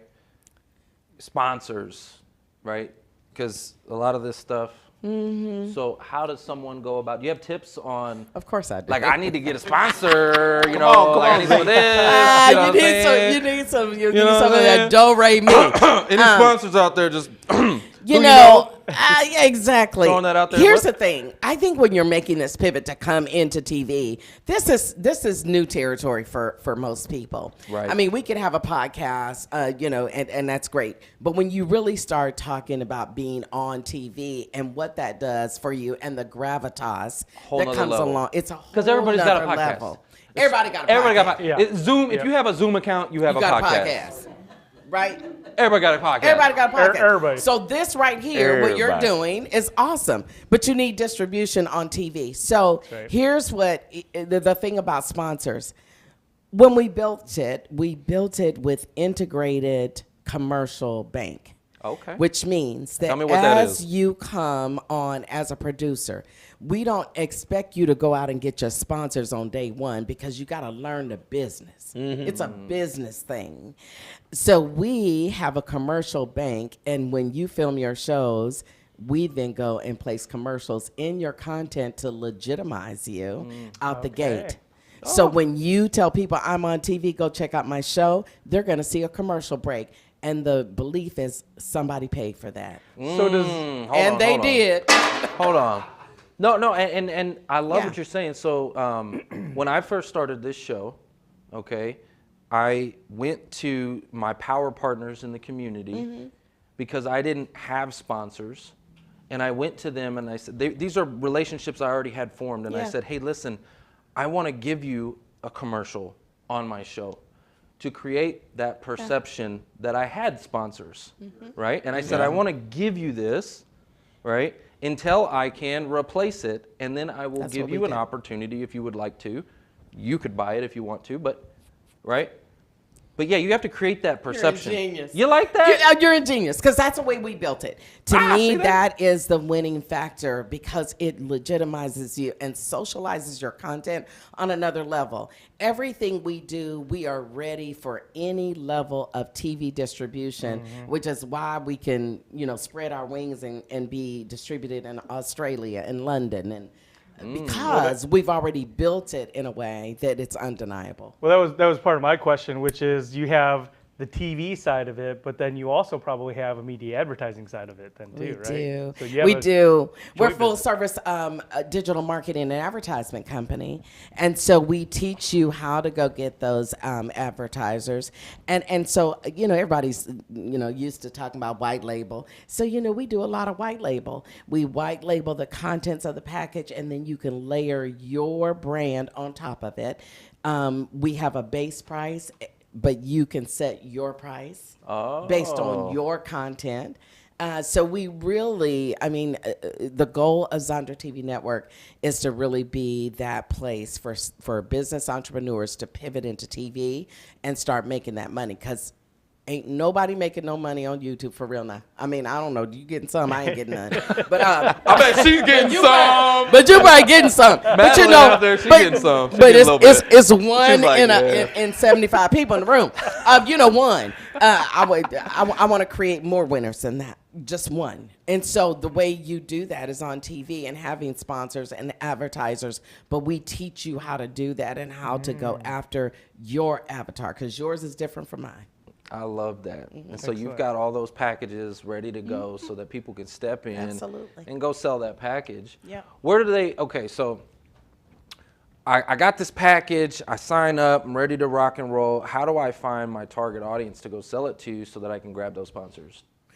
Well, in the incubator, we go through and talk Okay. about your target audience. But also what comes with the incubator, I get to do my business coaching. Every producer that's in the academy gets an hour and a half of my time once a month for us to do business strategy and planning because every single person is different. So I take the floodlight approach once a month for 2 hours, and then I do the flashlight approach one-on-one with each of the producers so we can build their business strategy. Well, and I love that. So you're giving them your time. Your time is your money. Yeah. And here's the deal. I'm sure because you've been doing this, like you've been through a lot.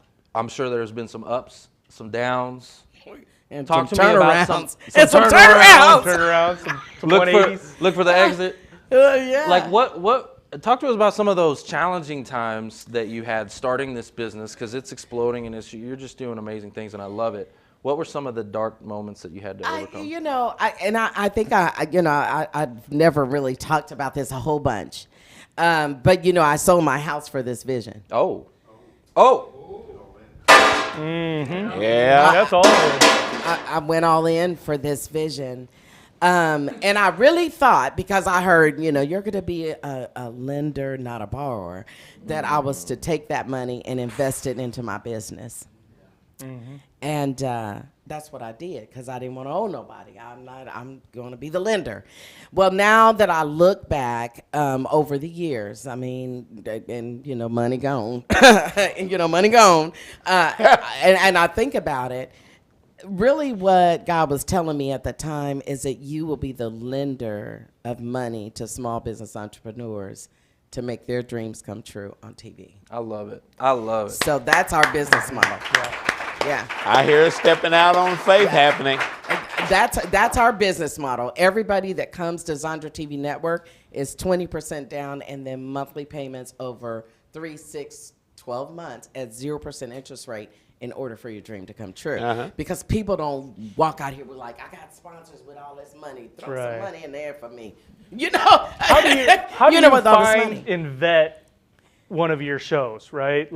Obviously, it's a business, so you don't want to really turn that many people away if you don't have to, but some clearly aren't probably the right fit, or right? what?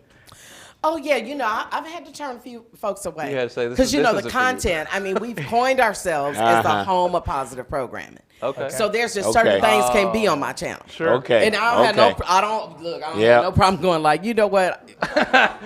All that is great. Go on with your bad self. Yeah, you get to go on with yourself. Yeah, and let me turn you on to maybe somebody else that might be willing to do that. Mm-hmm. But I won't compromise on that. I love that. I just will not compromise. You let them on and be money gone.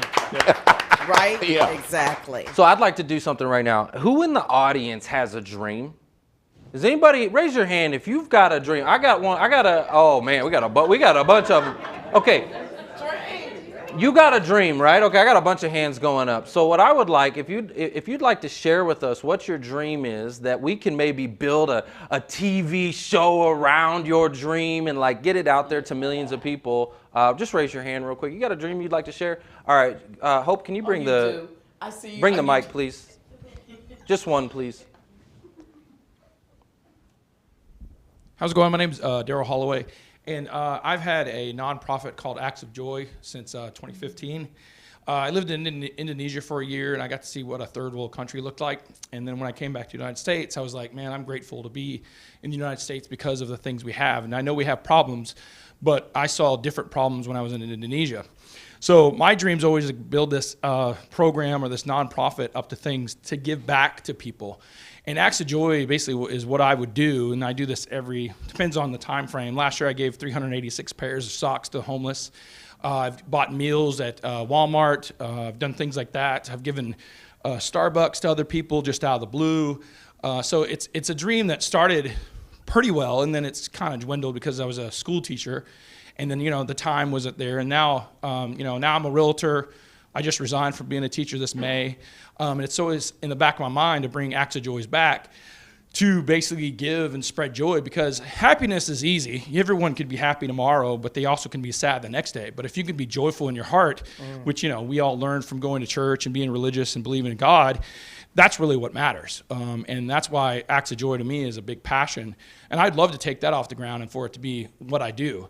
I love recruiting people to the part of giving back and building relationships. And that's part of the reason why I've been a teacher, because it was all about the kids. So. Love it. Hey, Zondra, can I do something real quick? All right. So we got this, fish bowl and stuff, but we're gonna do this later. Actually, I know you wanted to give an hour coaching session to the audience, so I'd like it to give it to that guy, the guy that did. Yeah, I'd like you to do that for him. Give him my card, dude. Thank you. It's on. Demi will give you my card, and you just make an appointment, and I'd love to sit down and talk to you about your goals and strategies, and then figure out how we can make some of that come to reality. Love that. Boom. Love that. Boom. Coming soon to a network near you. You better know it. Let's go. You better know it. What is the best way for the audience to connect with you? You know, it's so simple. Be on ZTV.com. That's BEONZTV.com. Love that. Guys, if you can do me a favor, take your pictures now. Get your pictures. Post that on social media. Do you have a hashtag or anything that you use? Hashtag ZondraTV Network. There you go. Yeah. Hashtag ZondraTV Network. That's right. And you know, tell her, you know, what was one of these mic drop moments that meant something to you. And I want her notifications going crazy, y'all. Guys, warm welcome for Zondra. Zondra! Thank you. Let's go. Guys, we got to go to a real quick break, but do not go anywhere, because when we come back, we got Serah D'Laine in the house.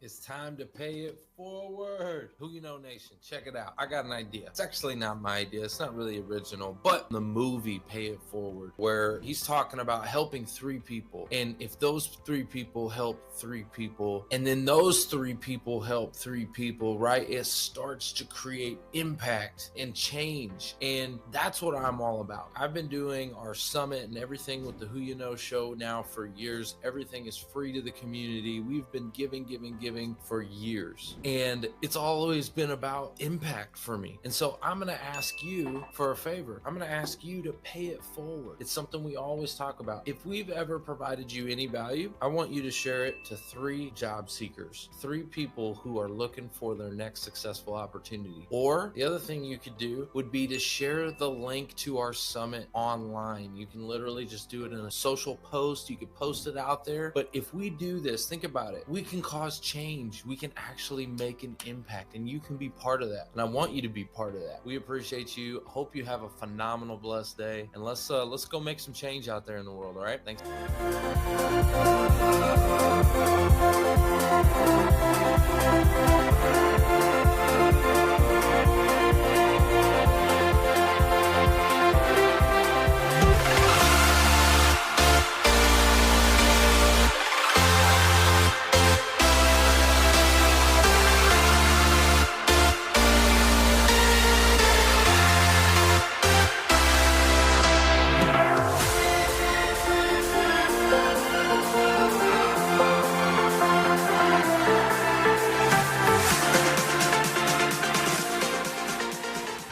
Welcome back to the Who You Know Job Networking Show, where what you know is important, but Who you know? Who you know can make all the difference in your business, your career, your relationships, and your life.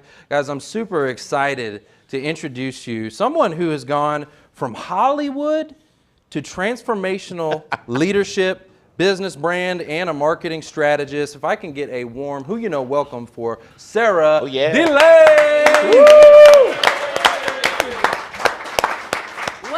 Show. Yeah. This is awesome. I've been on the edge of my seat like all day, and just amazing speakers, amazing information. You guys are getting awesome value.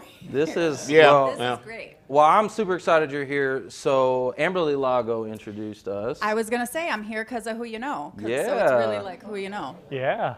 And so I want to know about your journey, your story, because from Hollywood, right? Like you've been on a lot of films, like Wild Things, American Pie 2, Mermaids, Roswell. Like you've been in a lot of stuff. Like you talk about, we were just talking about TV, right? Like you're on the TV. So you went from I did my career backwards. You did it backwards? Everybody's like trying to get into more of like whatever status. I'm like, okay, I've been there. Now let me like mess that up and then start over from the beginning and build something on my own.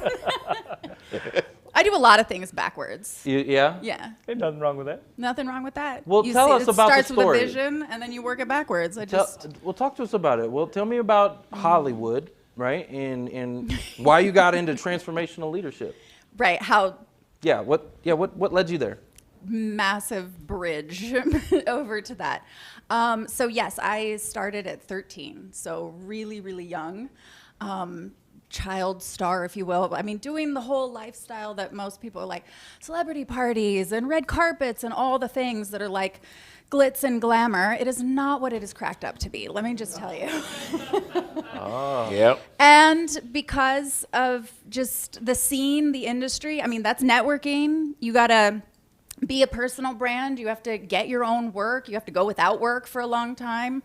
Madeleine was even talking about how, really wanting feedback. Like, we ask for feedback. We want feedback. Like, that is a big thing in the industry. Like, after a audition or something, you're like, what could I have done differently? So it's a completely different world. Do they give you feedback? No, not always. No? No. Sometimes they're like, we just went another direction. Or if they do, if they do, like, are they like, "Thank are they you." harsh? Are they like, what's the guy from American Idol? What's his, yeah, Simon Cowell. Are they like No, him? it's not. They, no, that's okay. a little dramatic. That's TV. TV. That's Well, TV. It's dramatic. Okay. But no, it is. It feels a little bit like, I don't want to say it feels like ghosting, but you don't always get the feedback. You don't always get to know how to adjust yourself to make yourself better. And you have an agent in between, so you're always like calling. You're like, okay, like what could I have done? And they're like, just wasn't the right look. And then you take it upon yourself, right? Because that's now it's rejection on you or how you performed as a character. So there's a lot of rejection. You'll be rejected 3 times a day, 3 or 4. Well, I want to talk about that. Okay. All right. So You wanted to know how I got into transformational leadership. Gets rejected.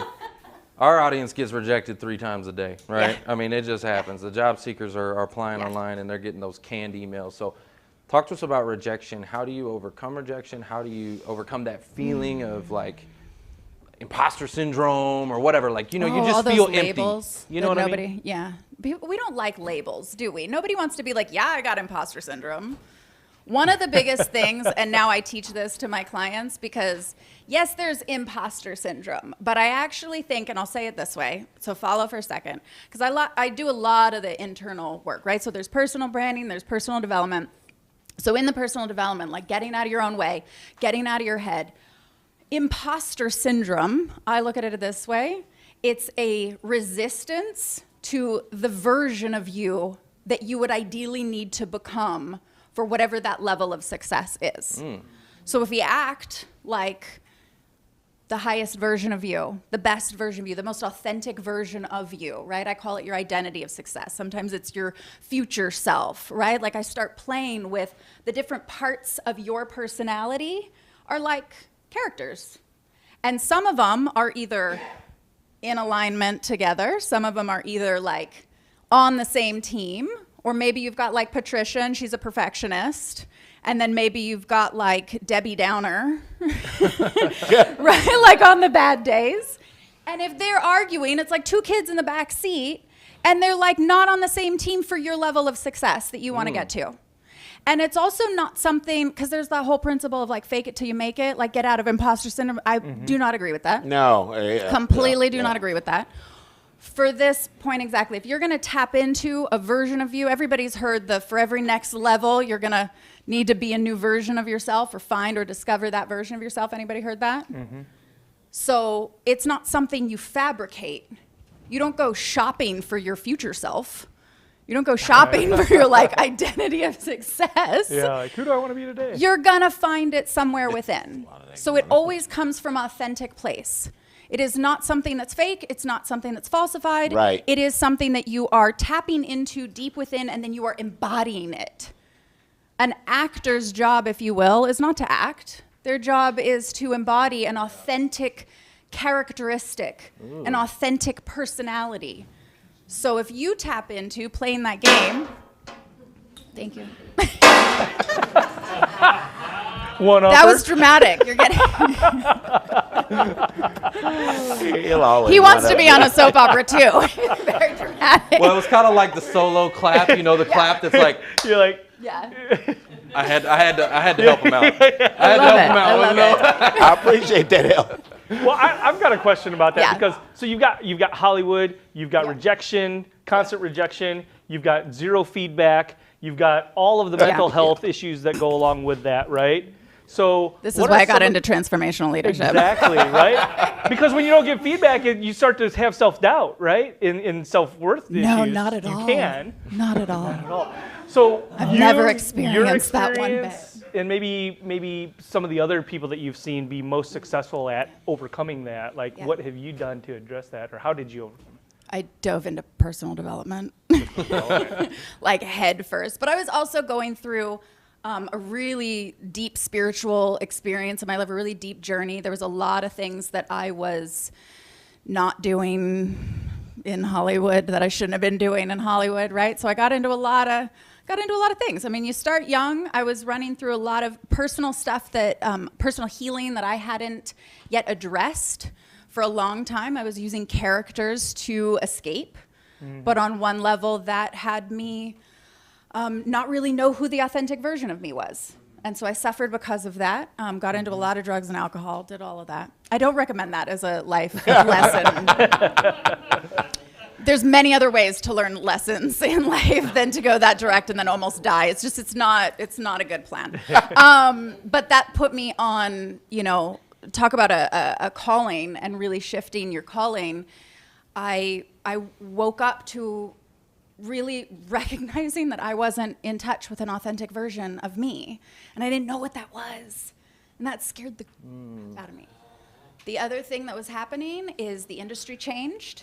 So actors, directors, writers, everybody went on strike. I couldn't get hired. Yeah. It was a massive time in the entertainment industry, and any industry will go through shifts, as we all well know, even the last couple of years.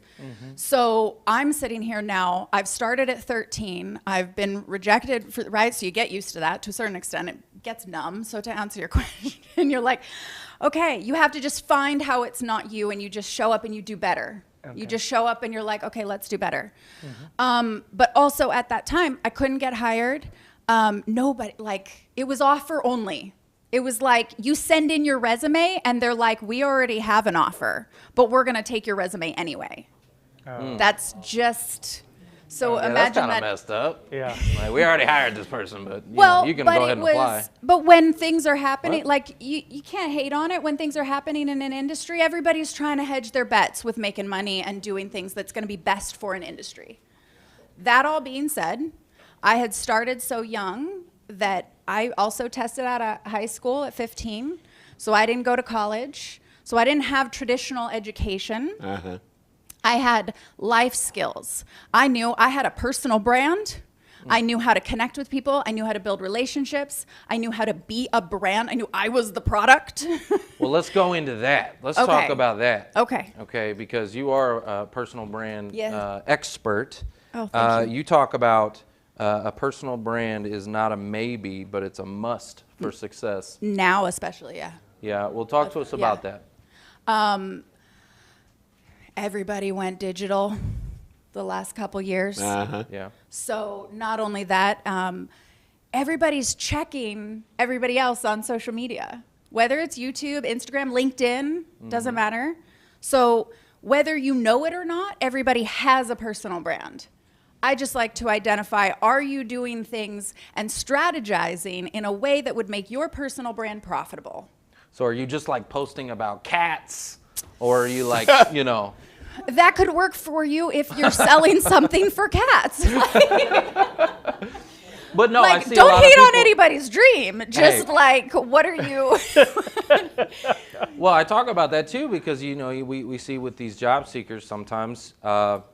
If I was a hiring manager and I'm looking at two candidates and they both have Are you checking their social media? That's right. And then I go to one and I see nothing and I see pictures of cats or whatever it is. And then I go to the other and it's like they're telling me the problem they solve, who they solve it for, why they're the expert, why they're the authority in that space, they're the expert. Like, I'm going to go, oh, okay. That's an easy choice. It's an easy choice, and it's also because we also got into a little bit of the space of everybody on social media, and then there's false things and fake things and fabricated lifestyle, right, and all of that stuff. Exactly.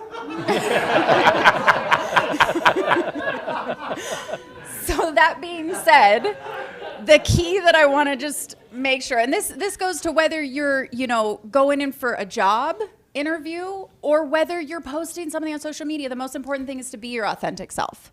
And who was talking about like having self-awareness as being like one? I don't know if that was Madeleine, but right, like, so that is having self-awareness of who you are is step one in even just the full transformation of just really knowing yourself. It's also phase one in when I do my profitable personal brand. It's like really understanding your persona. Who are you? Who are you truly? What do you care about? What do you want to talk about that you're passionate about? Put that on social media. Educate people or share or inspire somebody with something that means a lot to you, and then make it look good. Because then just brand it, make it look nice. Well, okay. On that note, okay. Branding's not all visual, but let's just. Well, let's okay. just say So that's a big part of like it. Instagram is your like highlight reel, like it's all picture perfect and this kind of stuff. But I built my business on Instagram. But when you're saying 100%. authentic, right? I'm hearing that word. Life is not an Instagram reel. So what do you think people should do? Do you recommend only put the good, or should I because I had a day the other day, y'all, I'm not even gonna I put some personal stuff out there, right? And that's just me. I put it out there. What is your recommendation on that? Do you think people should show the full picture or just give you the highlight reel? That's such a good point. It's a good point. Because we all, everybody wants to feel like, oh, this is my highlight reel. I have a lot of highlight reels, and I have a lot of stuff that I did messed up. Low light reels. I got low light. Oh, that's light good. reels. We got highlight reels and we got low light reels. So here's the difference, though. Mic drop from Foster. There you go. That's good. If you have a low light reel, well, everybody's got one, right? But if you want to share your low light reel, the key is then don't share it mid low light, because that's just not what you're in the experience. You have no awareness. You're in it. You have no awareness of like 2020 being hindsight. Like you have no understanding of what's the lesson in this. How did this benefit me? How could this benefit somebody else? Right? We all want to give support or anything to somebody else. You can't give support if you're in the middle of it.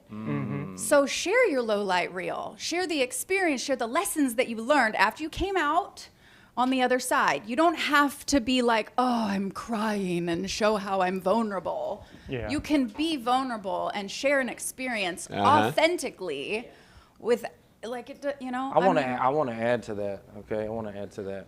So one of the things that I think people should do is when they're having an emotional moment, when something's, maybe they're angry, maybe they're sad, whatever's going on in their world, they're having this moment, okay? I do think it's important, pull that camera out. Pull that camera out and capture it, okay? Now, that doesn't mean you got to post it. Okay? So to your point. But I want to say something with go that. ahead.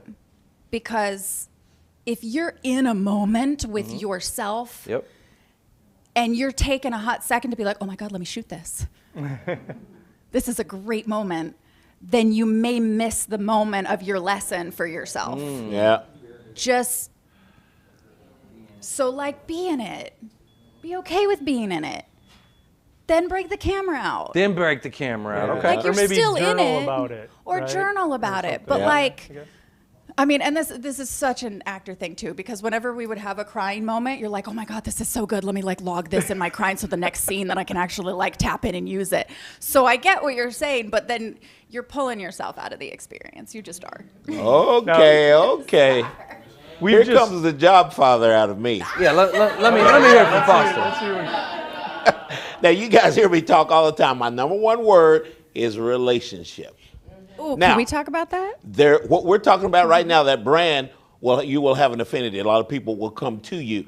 A lot of those people you can see that maybe God brought some of these people to you, right? So I like the word you talk about relationships, kind of like being a dating situation. So explain that to us. So, and this will go perfect with even networking, right? Because anybody that's like, I don't know how you feel about networking. How do you feel about dating?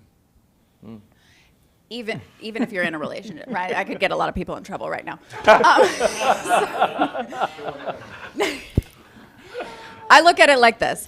Marketing, whether you are marketing yourself, your product, whatever, on social media, locally, or if you're marketing yourself to go into a job, whatever that is, marketing is like dating.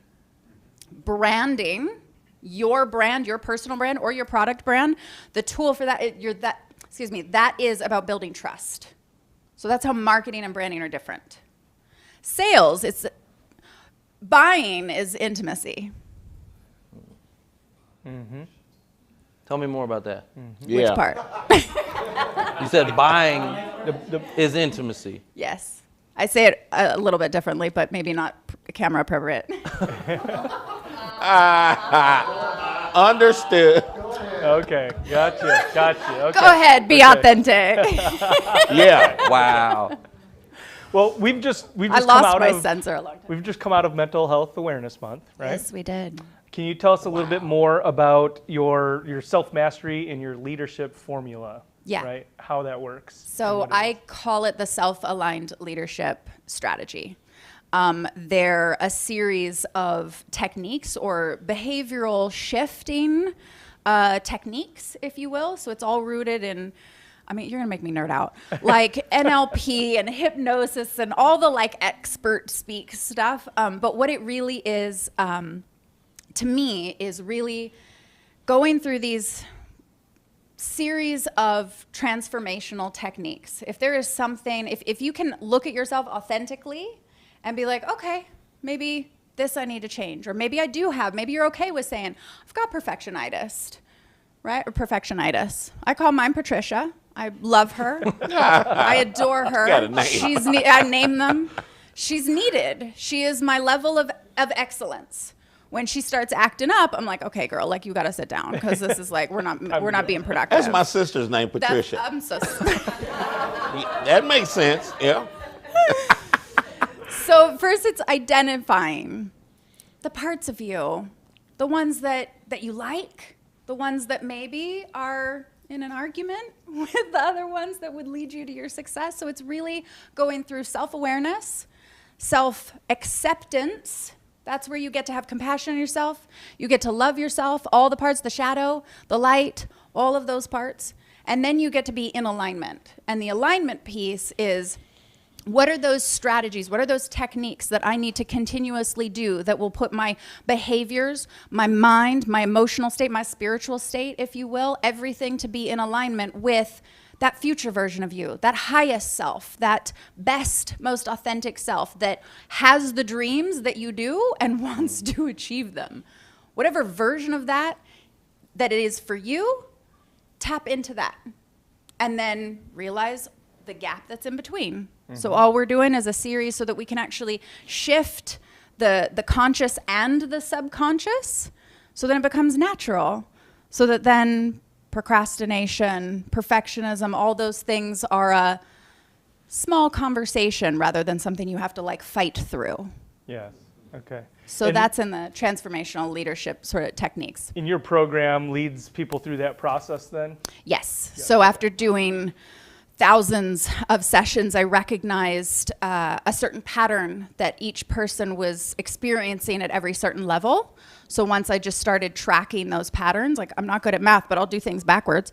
So I'm like, where do you want to be? And then seeing all the patterns that they were experiencing. Mm-hmm. And so I just naturally, knowing the techniques and the education, the certifications that I have, I would implement these very specific strategized techniques. Wow. And then it would just shift them. Well, I like what you said, because you said the backwards, right? That's like reverse engineering it, right? Yes. You want to, if this is your goal, right, it may seem like it's a mountain. How am I going to get there, right? But working backwards, it really does work. Yeah.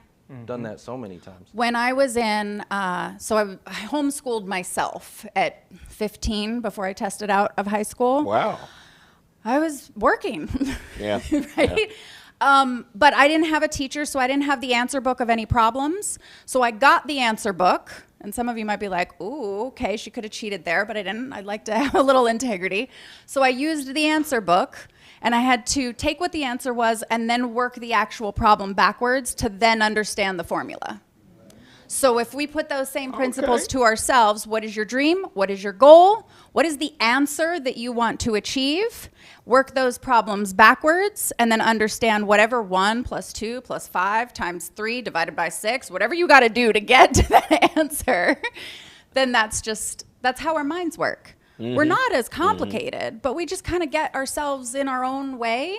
And then when we don't have that clarity and we don't have that awareness and we don't have the tools, like nobody's really like, thank you. We get in our own way. We get in our own way. So I look at it as I needed tools for myself. That was my first mission. I wanted to get out of my own way. So you built this system, this whole thing for yourself. I learned, and then I Okay. found the system. And then out of that, the other thing that I knew that I had was a personal brand. And then social media was only just popping off. Like, I think YouTube was still, 2010, like, it was still a little bit like building, just building. And I'm like, I can't get hired. I don't know how to do anything else. I know personal branding, I know psychology, I know emotional mastery, I understand people and relationships. But I also still took myself through, I started business in 2011, and then I took myself through seminars, coaches, mentors, anybody that I could find that understood actual business, branding, marketing, anything I could get my hands on. I became seminar junkie. I was just like, give it to me. NLP, personal development, so I just combined everything. And I did a lot of work around relationships for a long time. And so shifting that into, everybody's like, you built a business, can you show us how to do that? And I was like, well, it's pretty much just the same thing. Marketing is dating, branding is trust, and sales. Yeah, buying sales is intimacy. Yeah, sales. Wow. We'll leave sales be. All right. I'll tell you after the show. Yeah, tell me, Sarah. So the 3 P's, you have this thing called the 3 P's of a profitable personal brand. Talk Because to us- everybody has one, but are you strategizing to Right. make it profitable? Leveraging, yeah. Yeah, because I I'm mean, tracking you're with right. you on Everybody's that got a one. brand. How do you make it profitable? Number one, but tell us the 3 P's. Persona, presence, profitability. So your persona, again, I'm going to geek out because I get really into like Jungian archetypes, but more specifically his 4 primary archetypes, which is your persona, the animus, anima, like all of that nerdy stuff. So it's really understanding self. I'm not going to get too like complicated with it, but it's like know yourself. Have such self-awareness and self-mastery. Learn the skills for you that nothing will get in your way, or if it does, you've got the skill. It's like going to the gym. You're like, okay, I'm going to continuously go to the gym. I'm going to build these muscles, but you have the solutions to get yourself there. That's in persona. So really understanding self. Presence is the external. That's the like fun, what everybody thinks is branding, the fashion and the colors and the pretty stuff, but it's your message, it's your story. It's how are you presenting yourself to the world on social media, in a job interview, on LinkedIn, like wherever it is. Whatever you have a desire to put out into the world, how are you doing that fits all the congruent strategies for you achieving what it is that you want to achieve? And then the final one is profitability. So what does that look like? Are you selling a brand? Are you selling a product? Do you want to just get hired? Not just, but like, do you want to up level into a job? Like, what is that profitability that you're looking to achieve?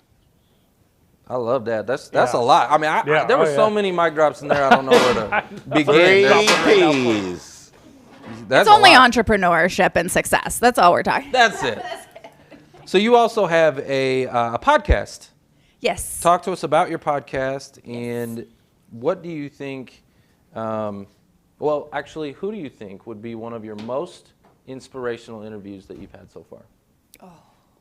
So because I only started the podcast a couple months ago, so I've been our dear friend Amberly Lago. She was Amberly. one, so she'll be on soon. Amberly. Amazing. Yeah. Oh, yeah.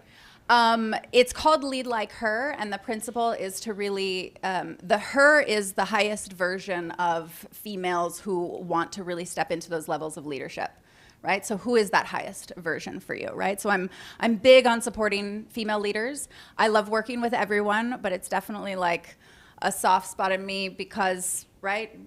Women, we still need to balance out how many female leaders are really supported in the entrepreneurial world as well as in the career and corporate structures. So that's a big passion of mine. And here, because I moved here about a year ago, still feels like yesterday. So we're doing networking events, putting those together as well. But who else would be? I mean, it's women who who honor and appreciate collaboration over competition. That's a big conversation that we are very much still in alignment with shifting that conversation for women. Hold on. So you're saying there's like, there's a little headbutting going on instead of lifting each other up. Is that what you're saying? Do you have that as men? Okay. I think we all do. Yeah, just a little. Yeah. It's just, where are we shifting? So if we're talking about relationships, where are we going to shift the relationships to being collaborative over competition? If you are super clear on your personal brand, which by definition is identifying how you are uniquely an expert in what you do, whatever that is. However you do that. That doesn't always mean the skills that you learned, but you are a unique individual. So that by definition makes you completely, like, there's no competition for you. Yeah, that's true. Yeah. Well, So- I think there's a difference too between, when you're talking about competition, competition can be a healthy thing. Yeah. Iron sharpens iron, but it doesn't need to be crabs in a bucket where you pull, the crabs in a bucket pulling each other down. Yes. That does not need to be competition. Well, we're talking about anything on a polarizing scale. Yeah. Anything that's too much is not always a good thing. Anything that's not good is not. Like I think of sports, in competition, and I think, hey, they're going against the other team, and there's a healthy competition where people, like I said, iron sharpens iron. But then I've seen it the other way too, where it's like cutthroat, just straight cutthroat. Anything and everything I can do to tear this person down and get to the top. Politics. Right? Politics. Politics. Politics. Ooh. Ooh. I mean, crabs in a bucket. Crabs in a bucket. Even Hollywood. I I wasn't gonna say it, but Yeah. we all said it. I mean, that's one of the reasons why I'm passionate about that, is because it's an environment, it's an industry that doesn't always support women coming together. It's the most cutthroat, competitive industry in the world. Right. So you get to choose which side you want to be on, what type of person that you want to be. But I think that goes across any industry. You get to choose how you get a job. You get to choose what kind of job, the people that you want to work with. That again goes back to relationships. So maybe we should date a little longer and determine what is truly of quality for us. Who do we really want to be surrounding ourselves with, and what does that look like? It's always relationships. We have literally relationships with everything. That's it. That's why this show, it's all about who you know. It's all about relationships, connecting. And how you brand yourself. And how you brand yourself. You're absolutely right. So you're all about transformational leadership. So does anybody here in the audience want to maybe transform? There's a higher version that you're trying to go. Or shift their personal brand. Anything on social media or anything on their LinkedIn, anything external as well. I just want to All right, I got a hand over here. So if we can get this guy the mic, I'd like to hear from, tell us your name, if you would. Stan, tell us your name. Buddy. I'm Buddy Bolin. What is it? Yes, Buddy Bolin. Buddy Bolin, nice to meet you. It's nice to meet you. Tell us where you're trying to go. You said you want to transform. That next level, that next best success. I'm definitely trying to get to the next level of myself, the better version of myself from where I've been in my life and in my career, and what can make me a better person, what can give me the things in my life to make me happy. To make me feel What's like his I'm not name? alone in a room. What's his name? Whose name? The highest version of you. Your future self. It's Buddy. It's Buddy? It's Buddy. Okay. And I'm not saying that it's anything different than you. No, I understand. Okay, cool. Absolutely. So what is then the version of you now that is wanting to shift into? I think I've held myself back a lot. I have. I'm stuck in the corporate world. I have things that I want to do, things that I want to see, a person myself that I want to be, but I feel like I'm stuck because I have things that I have to do. I have a family to take care of, I have a house to take care of, and if I go off just doing what I want to do, all of those things are going to be gone. So that sentence right there is what's keeping you from doing that. Yeah. Because those are real. Yeah. Those are real things. Those are tangible. I have family, I have kids, I have people, I have responsibilities. Yes. And that will get into the voice of your head of like, well, you have responsibility, so you should stay here continuously doing exactly what you do. And I do. Yeah. And what if there was an and? What if you could do that and? And I do. Okay. And I do. I do. Great. I absolutely do. And, Awesome. and I'm trying to do more of it. And I just feel like though that I get to a point where you get to an impasse and you hit a wall and you're just like, how do I get through that wall? How do I get through that wall? You know, how do I do more of it? Or how do I just Sarah, I have an really idea. break that shell? I just want to break down the wall right now. I know. She just wants to shatter that wall. But here's what we're gonna do. So you want to give away a 90-minute personal brand. You call it a breakthrough call, right? We're gonna break those walls down, right? Perfect match. Buddy, can we give you the buddy? Is that what we're gonna do? Let's do it. Let's do it. All right. You ready? You'll get to spend some time with Sarah, and hopefully we can break those walls down and see that transformation and get you to the next stage. All right? Let's go. Love that. Sarah, what is the best place for the audience to connect with you? So you can check out my website if you would like. I'm actually doing a quiz right now. What's your profitable personal brand personality? That's at SerahDelaine.com, SerahDlaine. And at the same time, I'm also very personable. I like to connect with people a little bit more intimately. So find me on LinkedIn, find me on Instagram, shoot me a DM. Love that. Okay, LinkedIn. In person. Get in there. You go. Relationship.